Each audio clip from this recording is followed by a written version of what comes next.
السلام عليكم ورحمة الله وبركاته. إن الحمد لله نحمده ونستعينه ونستغفره ونعوذ بالله من شرور أنفسنا ومن سيئات أعمالنا.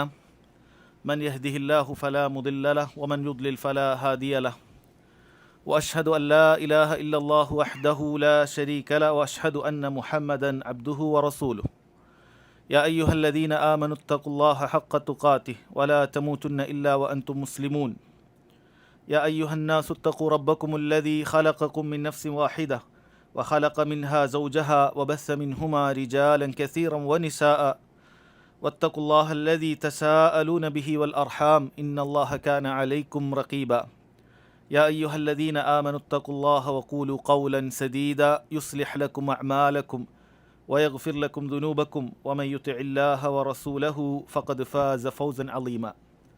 أما بعد فإن خير الكلام كلام الله وأحسن الحديث حديث محمد صلى الله عليه وسلم وشر الأمور محدثاتها وكل محدثة بدعة وكل بدعة ضلالة وكل ضلالة في النار. ഏറെ ബഹുമാന്യരായ സഹോദരങ്ങളെ സഹോദരിമാരെ, മക്കളെ എങ്ങനെയാണ് ഇസ്ലാമിക ചിട്ടയോടുകൂടി പരിപാലിക്കേണ്ടത് എന്ന വിഷയം മനസ്സിലാക്കാനാണ് ബഹുമാന്യ പണ്ഡിതൻ അശ്ശൈഖ് Abdur Razzaq bin Abdul Muhsin Abbad al Badr ഹഫിളഹുല്ലാ അദ്ദേഹം രചിച്ചിട്ടുള്ള അദ്ദേഹത്തിൻ്റെ തന്നെ ഒരു മുഹാദറയായ അശ്റു റക്കായിസ് ഫി തർബിയത്തിൽ അബ്ന, മക്കളെ പരിപാലിക്കാൻ നാം ശ്രദ്ധിക്കേണ്ട 10 കാര്യങ്ങൾ എന്ന വിഷയം ഇൻഷാ അല്ലാഹ് നമ്മൾ ഈ ഒരു ക്ലാസ്സിൽ പറയാൻ ഉദ്ദേശിക്കുന്നത്.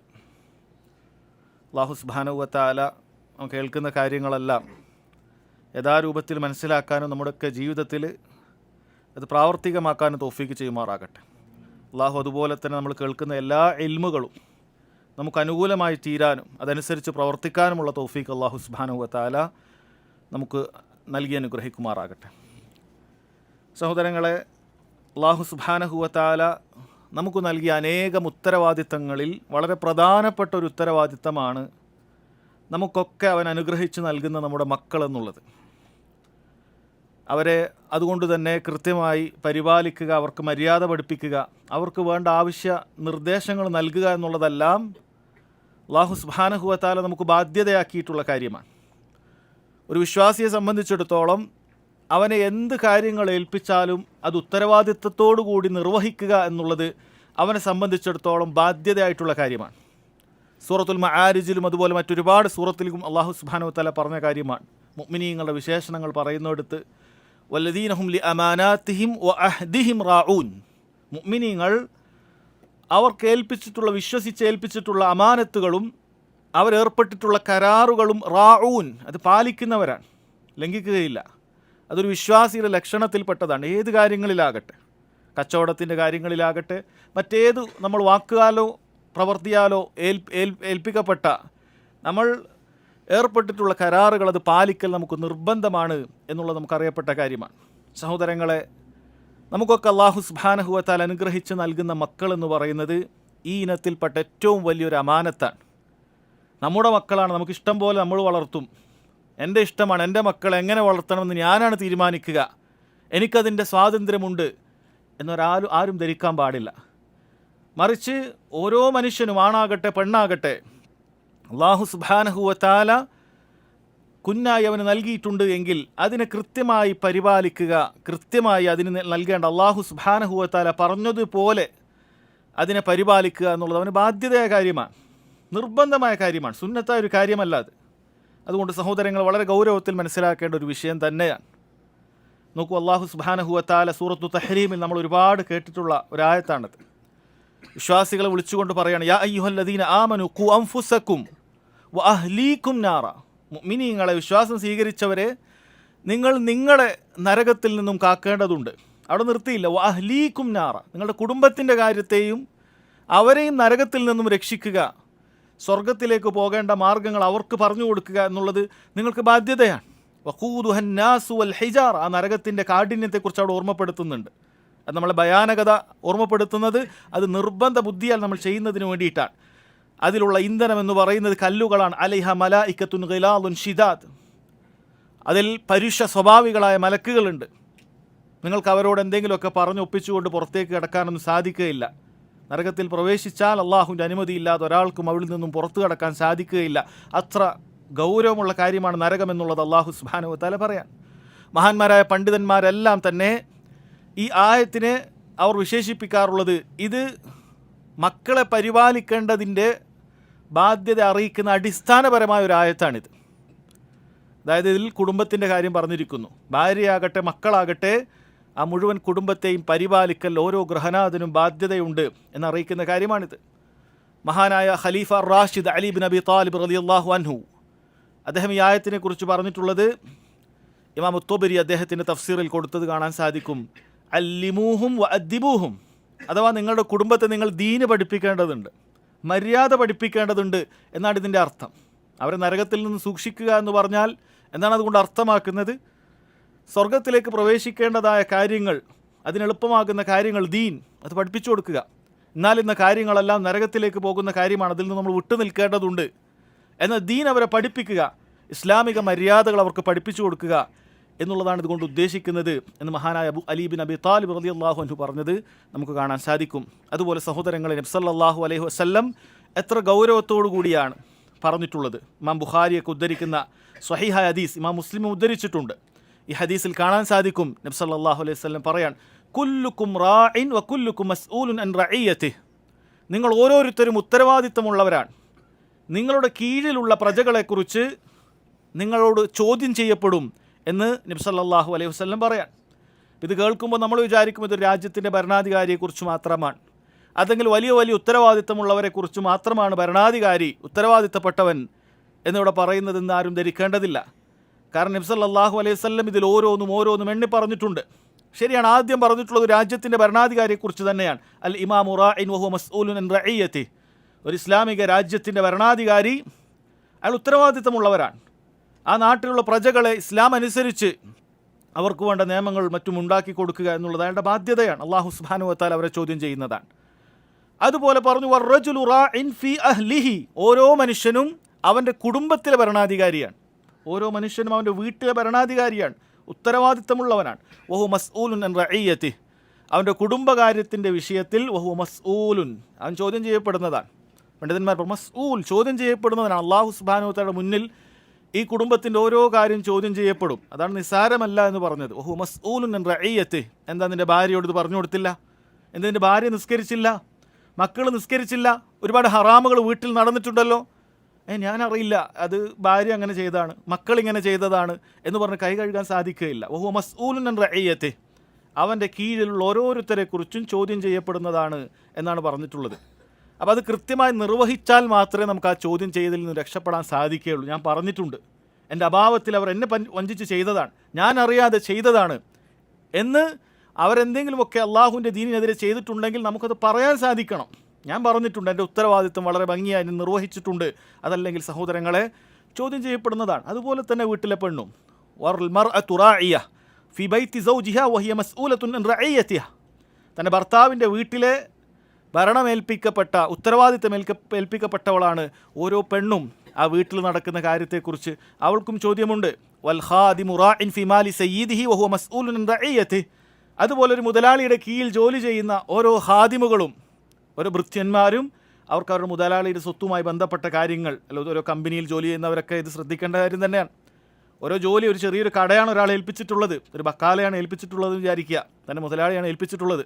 അതിലവൻ വഞ്ചന കാണിച്ചാൽ, തൻ്റെ മുതലാളിയെ പറ്റിക്കുന്ന കാര്യങ്ങൾ ചെയ്താൽ അത് ചോദ്യം ചെയ്യപ്പെടുന്നതാണ്. ചിലപ്പോൾ നിൻ്റെ ജീവിതകാലത്ത് നീ ചിലപ്പോൾ ഒരു മോഷ്ടിക്കുന്ന ഒരു റിയാല് നിൻ്റെ മുതലാളി ഒരിക്കലും അറിയാൻ പോകുന്നില്ല. കാരണം ആയിരക്കണക്കിന് റിയാലുകൾ അവിടെ കച്ചവടം ചെയ്യുമ്പോൾ ഒരു റിയാൽ നീ മാറ്റി വെച്ചാൽ, അല്ലെങ്കിൽ 10 റിയാൽ നീ മാറ്റി വെച്ചാൽ ചിലപ്പോൾ അറിയാൻ പോകുന്നില്ല. പക്ഷേ അല്ലാഹു സുബ്ഹാനഹു വ തആല അത് നാളെ പരലോകത്ത് നിന്നോട് ചോദിക്കുമെന്നുള്ളതാണ്. അവിടെയുള്ള മുഴുവൻ കാര്യങ്ങളും അതിന് ഉത്തരവാദിത്വത്തോടു കൂടി നീ നിർവഹിക്കേണ്ടതുണ്ട്. നീ അലംഭാവം കാണിക്കാൻ പാടില്ല. എന്നിട്ട് പറയണം, അല കുല്ലുക്കും റാഇൻ വകുല്ലുക്കും മസ്ഊലുൻ അൻ റഇയ്യതി, എല്ലാവരും അതുപോലെ എന്തെങ്കിലുമൊക്കെ രീതിയിൽ ഉത്തരവാദിത്തമുള്ളവരാണ്, അവരോടുള്ള ആ ഉത്തരവാദിത്തത്തെക്കുറിച്ച് ചോദ്യം ചെയ്യപ്പെടുന്നതാണ് എന്ന് സഹോദരങ്ങളെ നബി സല്ലല്ലാഹു അലൈഹി വസല്ലം ഇവിടെ അറിയിക്കുന്നുണ്ട്. മഹാനായ ഇബ്നു ഉമർ റളിയല്ലാഹു അൻഹുമ അദ്ദേഹം പറഞ്ഞത് കാണാൻ സാധിക്കും, അദ്ദിബ് ഇബ്നക്, നീ നിൻ്റെ മകനെ നീ എന്ത് ചെയ്യണം? മര്യാദ പഠിപ്പിക്കണം. ഫൈന്നക മസ്ഊലുൻ അൻ വലദിക്, നിൻ്റെ കുട്ടിയെക്കുറിച്ച് അല്ലാഹു സുബ്ഹാനഹു വ തആല നിന്നോട് ചോദിക്കുന്നതാണ്.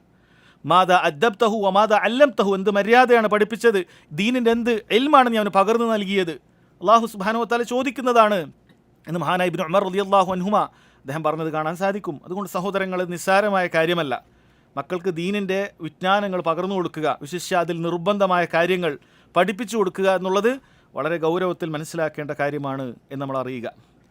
അള്ളാഹു സുബ്ഹാനഹു വ തആല ഖുർആനിൽ ബാധ്യതകൾ എണ്ണി പറയുന്നിടത്ത് നമ്മൾ ഖുർആൻ മുസ്ഹഫ് എടുത്ത് നോക്കിയാൽ സൂറത്തുൽ അങ്കബൂത്തിൽ നമുക്ക് കാണാൻ സാധിക്കും, അതുപോലെ സൂറത്തുൽ ലുഖ്മാനിലൊക്കെ കാണാൻ സാധിക്കും. അള്ളാഹു സുബ്ഹാനഹു വ തആല മാതാപിതാക്കളോടുള്ള മര്യാദ പഠിപ്പിക്കുന്നുണ്ട്. വസ്സൈനൽ ഇൻസാന ബിവാലിദൈഹി ഹുസ്ന, മനുഷ്യർക്കിതാ തൻ്റെ മാതാപിതാക്കളോട് നന്മയിൽ വർത്തിക്കുവാൻ, ഇഹ്സാനോടുകൂടി വർത്തിക്കുവാൻ ഞാനിതാ നിങ്ങൾക്ക് ബലവത്തായ വസിയ്യത്ത് ഉപദേശം നൽകിയിരിക്കുന്നു എന്ന് അള്ളാഹു സുബ്ഹാനഹു വ തആല പറഞ്ഞിട്ടുണ്ട്. ഇത് പലപ്പോഴും നമ്മൾ കേൾക്കുന്നതാണ്. എന്നാൽ മുസ്ഹഫിൻ്റെ ക്രമം നോക്കിയാൽ ഇതിനേക്കാളേറെ മുമ്പ് സൂറത്തുൻ നിസായിൽ അള്ളാഹു സുബ്ഹാനഹു വ തആല കുട്ടികളുടെ കാര്യത്തെക്കുറിച്ച് പറഞ്ഞിട്ടുണ്ട്. യൂസീകുമുല്ലാഹു ഫീ ഔലാദിക്കും, അള്ളാഹു സുബ്ഹാനഹു വ തആല നിങ്ങളുടെ കുട്ടികളുടെ കാര്യത്തിൽ ഇതാ വസിയത്ത് നൽകിയിട്ടുണ്ട് എന്നാണ് പറഞ്ഞിട്ടുള്ളത്. മഹാന്മാരായ പണ്ഡിതന്മാർ ഇബ്നുൽ ഖയ്യിം റഹിമഹുല്ലാ അദ്ദേഹത്തിന് തുഹ്ഫത്തുൽ മൗദൂദ് എന്ന് പറയുന്ന ഒരു ഗ്രന്ഥമുണ്ട്. കുട്ടി ജനിച്ചാൽ നമ്മൾ പാലിക്കേണ്ടതായ മര്യാദകളൊക്കെ പഠിപ്പിക്കുന്ന ഒരുപാട് ഹദീസുകളൊക്കെ ഉൾക്കൊള്ളിച്ചിട്ടുള്ളൊരു ഗ്രന്ഥമാണത്. അതിൽ അദ്ദേഹം പറഞ്ഞത് കാണാൻ സാധിക്കും, ഫവസിയത്തുല്ലാഹി ലിൽ ആബാഇ ബി ഔലാദിഹിം സാബിഖത്തുൻ അലാ വസിയത്തിൽ ഔലാദി ബി ആബാഇഹിം, ഫവസിയത്തുല്ലാഹി ലിൽ ആബാഇ ബി ഔലാദിഹിം സാബിഖത്തുൻ അലാ വസിയത്തിൽ ഔലാദി ബി ആബാഇഹിം. ഇവിടെ കുട്ടികളോട് കാണിക്കേണ്ട മര്യാദയാണ്, കുട്ടികളോട് കാണിക്കേണ്ട ആ അവരോട് കാണിക്കേണ്ട മര്യാദകളാണ് അള്ളാഹു സുബ്ഹാനഹു വ തആല ഖുർആനിൽ മുന്തിച്ചിട്ടുള്ളത് എന്ന് കാണാൻ സാധിക്കും. കാരണം സൂറത്തുൻ നിസാ മുന്തിച്ചതാണ്. അതിലാദ്യം കുട്ടികളോടുള്ള മര്യാദയാണ് അള്ളാഹു സുബ്ഹാനഹു വ തആല പറയുന്നത്. അതിനുശേഷമാണ് പിന്നീട് കുട്ടികളോട് മാതാപിതാക്കളോടുള്ള മര്യാദ പറഞ്ഞിട്ടുള്ളത് എന്ന് അദ്ദേഹം പറഞ്ഞത് കാണാൻ സാധിക്കും. സഹോദരങ്ങളെ, ഈ മാതാപിതാക്കൾ എങ്ങനെയാണ് കുട്ടികളെ നോക്കുന്നത് എന്നുള്ളത് അത് ചെറിയ നിലക്കല്ല ബാധിക്കുക, വലിയ നിലക്ക് തന്നെ ബാധിക്കും. ഒരാളുടെ ദീൻ ഏത് നിലക്കായിരിക്കണം, ഒരു കുട്ടിയുടെ ദീൻ എങ്ങനെ ആയിരിക്കണം, അവൻ്റെ ദീൻ എന്തായിരിക്കണം എന്നതിൽ തന്നെ മാതാപിതാക്കൾക്ക് വലിയ സ്വാധീനമുണ്ട് എന്നാണ്. അള്ളാഹു സുബ്ഹാനഹു വ തആല അനുമതിക്ക് ശേഷം മാതാപിതാക്കൾക്ക് അത്ര വലിയ തഅ്സീർ ഉണ്ടാക്കാൻ, അവർക്ക് വലിയ സ്വാധീനമുണ്ടാക്കാൻ സാധിക്കും. കേവലം സ്വഭാവ ഗുണങ്ങളിലോ അല്ലെങ്കിൽ അത്തരത്തിലുള്ള ഇടപാടുകളിലോ മാത്രമല്ല. ആ കുടുംബക്കാരങ്ങനെയാണ്, ഈ കുടുംബക്കാരിങ്ങനെയാണ്, ഇതൊക്കെ മാതാപിതാക്കളിൽ ഉണ്ടാകുന്നതാണ്. അതിനേക്കാൾ ഉപരി ഒരാളുടെ ദീന് തന്നെ സിറാത്തുൽ മുസ്തഖീമിൽ നിന്ന് തന്നെ തെറ്റിച്ച് കളയാൻ മാതാപിതാക്കളുടെ സ്വാധീനം വലിയ നിലക്കുണ്ട്. നബി സല്ലല്ലാഹു അലൈഹി വസല്ലം പറഞ്ഞല്ലോ, കുല്ലു മൗലൂദിൻ യൂലദു അലൽ ഫിത്ര, എല്ലാ കുട്ടിയും ജനിക്കുന്നത് ഫിത്രത്തിലാണ്, ശുദ്ധ പ്രകൃതിയിലാണ്. ഒരു ഉമ്മയുടെ ഉദരത്തിൽ നിന്നും പ്രസവിച്ച് പുറത്തേക്ക് വരുമ്പോൾ എല്ലാ കുട്ടികളും ശുദ്ധ പ്രകൃതിയിലാണ്. അവർ ഷിർക്കിലല്ല, അല്ലെങ്കിൽ ആ രൂപത്തിലുള്ള ബിദ്അത്തുകളിലല്ല, അവർ മഅസിയത്തുകൾ ചെയ്യുന്ന കൽബുമായിട്ടല്ല അവരുള്ളത്. പക്ഷേ അബവാഹു യുഹവ്വിദാനി ഔ യുനസ്സിറാനി, അവൻ്റെ മാതാപിതാക്കൾ ഇത് അവനെ യഹൂദിയാക്കുന്നു അല്ലെങ്കിൽ നസ്രാണിയാക്കുന്നു, ഔ യുമജ്ജിസാനി അല്ലെങ്കിൽ അവനെ മജൂസിയാക്കുന്നു. ഏതേത് മതമാണ് അവർ സ്വീകരിച്ചിട്ടുള്ളത്, അതുകൊണ്ട് മാതാപിതാക്കളാണ് പഠിപ്പിച്ചു കൊടുക്കുന്നത്. ചെറിയ പ്രായത്തിൽ ഒന്നും അറിയാത്ത ആ കുട്ടിയെ കൊണ്ടുപോയി മാമൂലിസം വെക്കുന്ന നിങ്ങൾ കാണുന്നില്ലേ, നസ്രാണിയാക്കാൻ വേണ്ടിയിട്ടാണ്. അല്ലെങ്കിൽ ആ രൂപത്തിലുള്ള ആചാരങ്ങൾ, വ്യത്യസ്ത മതങ്ങൾ, ആ ആചാരങ്ങൾ ആ കുട്ടിയെ അത് നിർബന്ധപൂർവ്വം അവരെ ഏൽപ്പിക്കുകയാണ്. അതുകൊണ്ട് സഹോദരങ്ങളെ, വളരെ ഗൗരവത്തിൽ മനസ്സിലാക്കുക, മാതാപിതാക്കളുടെ ദീൻ അത് മക്കളിൽ വലിയ സ്വാധീനമുണ്ടാക്കും. അല്ലെങ്കിൽ നിങ്ങൾ ചിന്തിച്ചു നോക്കൂ, നമ്മൾ ചുറ്റുമൊന്ന് ചിന്തിച്ചു നോക്കിയാൽ ഈ ഏതൊരു മതത്തിലാണോ ജനിച്ചത് അതിൽ നിന്നും മാറി യഥാർത്ഥ ഇസ്ലാമിലേക്ക് വരിക, യഥാർത്ഥ സത്യത്തിലേക്ക് വരിക എന്നുള്ളത് നമ്മൾ വളരെ തുലം കുറവേ കാണുന്നുള്ളൂ. കാരണം മിക്ക ആളുകളും അവരുടെ മാതാപിതാക്കളുടെ മതത്തിൽ തന്നെ തുടർന്നു പോകുക എന്നുള്ളതാണ് ഉണ്ടാകുക. ഒരു ഷിർക്ക് ചെയ്യുന്നവൻ്റെ മക്കളാണെങ്കിൽ അതുപോലെ ആയിരിക്കും, ബിദ്അത്തുകാരുടെ മക്കളാണെങ്കിൽ അതുപോലെ ആയിരിക്കും. അല്ല, ആ രൂപത്തിൽ മാസിയത്തുകളിലൊക്കെ മുങ്ങിക്കുളിക്കുന്ന ഒരു കുടുംബത്തിലെ മക്കളാണെങ്കിൽ അവരും അങ്ങനെ തന്നെ ആയിരിക്കും. സ്വഭാവങ്ങളാകട്ടെ, വ്യത്യസ്ത കാര്യങ്ങൾ നമുക്ക് അതുപോലെ കാണാൻ സാധിക്കും. അതുകൊണ്ട് വലിയ സ്വാധീനമുണ്ട് എന്നുള്ളത് നമ്മൾ ശരിക്കും മനസ്സിലാക്കേണ്ട കാര്യമാണ്. ആ ചെറിയ പ്രായത്തിൽ അവർക്ക് കൃത്യമായ മാർഗനിർദ്ദേശങ്ങൾ നൽകിയാൽ, ആ രൂപത്തിലുള്ള മര്യാദകൾ പഠിപ്പിച്ചാൽ അവരങ്ങനെ തന്നെ ആയി വരും. നമ്മളെങ്ങനെയാണോ അത് ഉണ്ടാക്കുന്നത് അതുപോലെ അവരുടെ സ്വഭാവത്തിൽ വളരെ പെട്ടെന്ന് പ്രതിഫലിക്കും എന്നുള്ളത് നമുക്ക് മനസ്സിലാക്കാൻ സാധിക്കും. സഹോദരങ്ങൾ, എത്രയും പറഞ്ഞത് മക്കളുടെ പരിപാലനം എന്ന് പറയുന്നത് നിസ്സാരമായ കാര്യമല്ല, വളരെ ഗൗരവമുള്ള കാര്യമാണ് എന്നറിയിക്കേണ്ടതായ കാര്യമാണ്. പിന്നീട് ഷെയ്ഖ് അബ്ദുർ റസാഖ് അൽ ബദർ ഹഫിളഹുല്ലാ അദ്ദേഹം 10ഓളം പോയിന്റുകൾ, 10ഓളം ഈ വിഷയത്തിൽ വേണ്ട നമ്മൾ ശ്രദ്ധിക്കേണ്ട കാര്യങ്ങൾ അദ്ദേഹം പറയാം. അതിലൊന്നാമതായി പറയുന്ന കാര്യം, അത് ഇവിടെയുള്ള വിവാഹം കഴിക്കുന്നതിന് മുമ്പുള്ള ആളുകൾ പോലും ശ്രദ്ധിക്കേണ്ട കാര്യമാണത്. കാരണം ഇത് വിവാഹം കഴിക്കുന്നതിന് മുമ്പേ തന്നെ ശ്രദ്ധിക്കേണ്ട ഒരു പോയിൻ്റാണ് അദ്ദേഹം ഒന്നാമതായി പറയുന്നത്. അർ റക്കീസത്തുൽ ഊലാ ഇഖ്തിയാറു അസ്സൗജത്തി സാലിഹ, സാലിഹത്തായ ഒരു പെണ്ണിനെ വിവാഹം ചെയ്യുക എന്നുള്ളതാണ്. മക്കളുടെ പരിപാലനം പറയുമ്പോൾ ആദ്യം പറയുന്ന പോയിൻ്റ് സാലിഹത്തായ ഒരു പെണ്ണിനെ നീ വിവാഹം ചെയ്യുക എന്നുള്ളതാണ് ഒന്നാമത്തെ കാര്യം. എന്തുകൊണ്ടാണ് അങ്ങനെ പറയുന്നത്? കാരണം ഒരു സാലിഹത്തായ ഒരു പെണ്ണിനെ അവൻ വിവാഹം ചെയ്തു കഴിഞ്ഞാൽ തീർച്ചയായും ആ പെണ്ണിലൂടെയാണ് അവന് കുട്ടികൾ ഉണ്ടാകുന്നത്. അവൻ ആ പെണ്ണിലൂടെയാണ് ആ കുട്ടികൾ ഉണ്ടാകുന്നത്. നീ വിവാഹം ചെയ്യുന്ന പെണ്ണ് നല്ല ദീനിൽ അറിയപ്പെട്ട ഇസ്തിഖാമത്തുള്ള നല്ല സ്വഭാവമുള്ള തഖ്വയുള്ളൊരു പെണ്ണാണെങ്കിൽ തീർച്ചയായും നിൻ്റെ മക്കളിൽ അതിൽ വലിയ പ്രതിഫലനമുണ്ടാകും. പ്രത്യേകിച്ചും മക്കളോട് ഏറ്റവും അടുത്ത് നിൽക്കുന്നത് അവർ ഉമ്മമാരാണ്, യാതൊരു സംശയവുമില്ല. ഏറ്റവും കൂടുതൽ മക്കളോട് ചേർന്നിരിക്കുന്നത് ഉമ്മമാരാണ്. അതുകൊണ്ട് തന്നെ ആ ഉമ്മമാർ നന്നായി കഴിഞ്ഞാൽ, നല്ലൊരു ഭാര്യയായി എൻ്റെ ഭാര്യ മാറിക്കഴിഞ്ഞാൽ സഹോദരങ്ങളെ അതിൽ വലിയ സ്വാധീനമുണ്ടാകും മക്കളിൽ. അതുകൊണ്ട് ആദ്യം ആരംഭിക്കേണ്ടത് നല്ലൊരു പെണ്ണിനെ വിവാഹം ചെയ്യുക എന്നുള്ളതാണ്. അതുകൊണ്ട് വിവാഹം കഴിക്കാത്ത ആളുകൾ ശ്രദ്ധിക്കേണ്ടത്, നമ്മൾ വിവാഹം കഴിക്കുന്ന സമയത്ത് പല കാര്യങ്ങൾ നമുക്ക് പരിഗണിക്കാൻ സാധിക്കും. ഭംഗി ആളുകൾ പരിഗണിക്കുന്നൊരു കാര്യമാണ്. അതുപോലെ കുടുംബമഹിമ ആളുകൾ പരിഗണിക്കുന്നൊരു കാര്യമാണ്. നല്ല കുടുംബക്കാരാണ്, നല്ല തറവാട്ടുകാരാണ്, അല്ലെങ്കിൽ ഇന്ന നാട്ടിൽ നിന്ന് എനിക്ക് വിവാഹം ചെയ്യണം, അങ്ങനെ പല രൂപത്തിൽ ആളുകൾക്ക് ചിന്തയുണ്ടാകാറുണ്ട്. നബി സല്ലല്ലാഹു അലൈഹി വസല്ലം അത് പറഞ്ഞിട്ടുണ്ട്. തുൻകഹുൽ മർഅതു ലി 4 കാര്യങ്ങൾക്ക് വേണ്ടി പൊതുവെ സ്ത്രീ വിവാഹം ചെയ്യപ്പെടാറുണ്ട്. ലിമാലിഹ, ചില ആളുകൾ സമ്പത്ത് നോക്കി വിവാഹം ചെയ്യും, നല്ല പണക്കാരാണ്. അപ്പം അങ്ങനെ പണക്കാരെ കെട്ടിയാൽ എന്താ കാര്യം? എനിക്ക് വലിയ ബുദ്ധിമുട്ടുണ്ടാവുകയില്ല. അങ്ങനെ നല്ല പണക്കാരായി എനിക്കും അതുപോലെ എൻ്റെ സാമ്പത്തികമായ സഹായമൊക്കെ അവരുടെ ഭാഗത്തുനിന്ന് ഉണ്ടാവും. ഇത് ചിന്തിച്ചിട്ട് ചില ആളുകൾ അങ്ങനെ കല്യാണം കഴിക്കാറുണ്ട്. വലിയ ഹസബിഹ, അതുപോലെ തറവാട് നോക്കി കല്യാണം കഴിക്കാറുണ്ട്. നല്ല തറവാട്ടുകാരെ കല്യാണം കഴിക്കണം. തറവാട് മഹിമ ഇല്ലാത്ത ആളുകളിലേക്ക് അങ്ങനെ നോക്കുകയില്ല, തറവാട് വേണം. ജമാലിഹ, നല്ല ഭംഗിയുണ്ടെങ്കിൽ ആളുകൾ തിരഞ്ഞെടുക്കാറുണ്ട്. അതുപോലെ തന്നെ വലിയ ദീനിഹ, ദീൻ അനുസരിച്ചിട്ടും ആളുകൾ തിരഞ്ഞെടുക്കാറുണ്ട്. ഇതെല്ലാം നിരുപാധികമായി തെറ്റാണ് എന്നല്ല, പക്ഷേ ദീനില്ലെങ്കിൽ, അവസാനം പറഞ്ഞ് ദീനില്ലെങ്കിൽ ബാക്കിയുള്ള കാര്യങ്ങളൊന്നും തന്നെ ഫലപ്രദമാവുകയില്ല. അതുകൊണ്ടാണ് അവിടുന്ന് പറഞ്ഞത് ഫൽഫർ ബിദാത്തി ദീൻ, നീ ദീനുള്ളവളെ കരസ്ഥമാക്കുക. ഫൽഫർ ബിദാത്തി ദീൻ, ദീനുള്ള പെണ്ണിനെ നീ കരസ്ഥമാക്കുക. തരിബത് യദാക്, നിൻ്റെ 2 കൈകളും അത് മണ്ണോട് ചേർന്നാലും ശരി, അതൊരു പ്രയോഗമാണ്. അഥവാ നിനക്കൊരു ഫഖർ ഉണ്ടായാലും ശരി, ദാരിദ്ര്യം ഉണ്ടായാലും ശരി, നിനക്കിപ്പുറത്ത് നോക്കുമ്പോൾ നല്ല സാമ്പത്തികമായ കഴിവുള്ളൊരു പെണ്ണിൻ്റെ ആലോചന ഇവിടെ ഉണ്ട്, പക്ഷേ ദീന് കുറവുണ്ട്. ഇപ്പുറത്ത് നല്ല ദീനുള്ളൊരു പെണ്ണ് നിൽക്കുന്നുണ്ട്, സാമ്പത്തികമായി ചിലപ്പോൾ വളരെ പിന്നോക്കമായിരിക്കും. മനുഷ്യൻ വളരെയധികം പരീക്ഷിക്കപ്പെടും. അവൻ ചിന്തിക്കും ഇവളെ കെട്ടിക്കഴിഞ്ഞാൽ എൻ്റെ വലിയ ബാധ്യതയായിരിക്കും, വളരെ ദാരിദ്ര്യം പിടിച്ച. പക്ഷേ ദീനിൽ മാഷാ അല്ലാഹ് ഉഷാറാണ്. പക്ഷേ ദീന് കുറച്ചൊന്നും നമുക്ക് വേണം, ദീനി പിന്നെ പഠിപ്പിക്കാം, ഇതൊക്കെ ചിന്തിക്കുക. പക്ഷേ പണം സാമ്പത്തികമായി നമുക്ക് നല്ല സെക്യൂർഡാണ്, അത്യാവശ്യം സ്വത്തൊക്കെ നമുക്ക് കിട്ടാനൊക്കെ വകുപ്പുണ്ട്, ഇങ്ങനെ ചിന്തിക്കും. നബി സല്ലല്ലാഹു അലൈഹി വസല്ലം ഫൽഫർ ബിദാത്തി ദീൻ, ദീനുള്ളവളെ നീ തിരഞ്ഞെടുക്കണം. തരിബത് യദാക്, നിൻ്റെ കൈ മണ്ണ് പുരണ്ടാലും ശരി, നിനക്ക് ഈ വള കൊണ്ടുപോയി നിനക്ക് പിന്നീട് അധ്വാനിക്കേണ്ടി വന്നു, വളരെ ദാരിദ്ര്യമുണ്ടായാലും ശരി, കാരണം അതുകൊണ്ടുള്ള സ്വാധീനം സഹോദരങ്ങളെ ചെറുതല്ല. അത് നമ്മുടെ ആ വിവാഹം കഴിക്കുന്ന പയ്യൻ്റെയും അതുപോലെ തന്നെ കുട്ടികളുടെയും സ്വർഗവും നരകവും ഒക്കെ ചിലപ്പോൾ തീരുമാനിക്കുന്നൊരു വിഷയമായി മാറാറുണ്ട്. കാരണം സ്ത്രീ എന്ന് പറയുന്ന വലിയ ഫിത്തിനാണ്. ചില ആളുകൾ തൻ്റെ ഭാര്യയ്ക്ക് വേണ്ടി ദീന് മാറ്റിവെക്കുന്ന എത്രയോ ആളുകളുണ്ട്. തൻ്റെ ഭാര്യയ്ക്ക് വേണ്ടി അത് യഥാർത്ഥ ദീൻ ഒഴിവാക്കുന്ന എത്രയോ ആളുകളുണ്ട്. അതുപോലെ മക്കളുടെ വിഷയവും സഹോദരങ്ങൾ നമുക്കറിയാവുന്ന കാര്യമാണ്. അതുകൊണ്ട് വളരെ കൃത്യമായി വിവാഹം അന്വേഷിക്കുന്ന സമയത്ത് തന്നെ ഇത് ആരംഭിക്കുക എന്നുള്ളതാണ്. നബി സല്ലല്ലാഹു അലൈഹി വസല്ലം മറ്റൊരു ഹദീസിൽ പറഞ്ഞു, മൻ റസഖഹുല്ലാഹു ഇംറഅതൻ സാലിഹ, ആർക്കെങ്കിലും സാലിഹത്തായ ഒരു പെണ്ണിനെ കിട്ടിയിട്ടുണ്ടെങ്കിൽ ഫഖദ് അആനഹു അലാ ശത്രി ദീനിഹി, തീർച്ചയായും അല്ലാഹു സുബ്ഹാനഹു വ തആല അവൻ്റെ ദീനിൻ്റെ പകുതി അവനെ സഹായിച്ചിരിക്കുന്നു എന്നാണ് പറഞ്ഞത്. ഫല്യത്തഖില്ലാഹ ഫിശ്ശത്രിൽ ബാക്കി, ബാക്കിയുള്ള കാര്യം തഖ്വയോടുകൂടി സൂക്ഷിച്ചാൽ മതി. പകുതി ഏകദേശം ശരിയായിട്ടുണ്ട്, പകുതി ഏകദേശം അല്ലാഹു സുബ്ഹാനഹു വ തആല അവനെ സഹായിച്ചിട്ടുണ്ടെന്നാണ് പറഞ്ഞത്. അപ്പോൾ എത്രമാത്രം സ്വാധീനമുണ്ട് ഇത് നമുക്ക് മനസ്സിലാക്കാൻ സാധിക്കും. മറ്റൊരു ഹദീസിൽ പറഞ്ഞു, മിൻ സആദത്തി ഇബ്നി ആദം അൽ മർഅത്തു സാലിഹ, നല്ല ദീനുള്ള പെണ്ണ് ഭാര്യയായി ലഭിച്ചിട്ടുള്ള ആളുകൾക്ക് അനുഭവിച്ചറിയാൻ പറ്റുന്നൊരു കാര്യമാണത്. ഒരു മനുഷ്യൻ്റെ സൗഭാഗ്യത്തിൽപ്പെട്ട കാര്യമാണ് അൽ മർഅത്തു സാലിഹ, സാലിഹത്തായ ഒരു പെണ്ണുണ്ടാവുക എന്നുള്ളത്. അതില്ലെങ്കിൽ യാതൊരു സൗഭാഗ്യം ഉണ്ടാവുകയില്ല. എത്ര സാമ്പത്തികമായ കഴിവുണ്ടെങ്കിൽ നമ്മൾ ദീന് നോക്കുന്ന ആളാകണം. അല്ല, 2 ആൾ ഒരുപോലെയാണ് പിന്നെ ഒരിക്കൽ പ്രശ്നമൊന്നും ഉണ്ടാവില്ല. അല്ല, അങ്ങനെ നമ്മൾ കാണുന്നുണ്ടാവും കുറേ ആളുകൾ, ദീനില്ലാത്ത ആൾ സന്തോഷമൊക്കെ കാണും. 2 ആൾക്കും ദീനില്ല, 2 ആൾക്കും ദീനെക്കുറിച്ച് ചിന്തിക്കുന്നില്ല. എങ്ങനെയായാലും കുഴപ്പമില്ല. ചിലപ്പോൾ 2 കൂട്ടർ നിസ്കരിക്കാത്തവരായിരിക്കും, വളരെ സന്തോഷത്തോടുകൂടി ജീവിക്കും.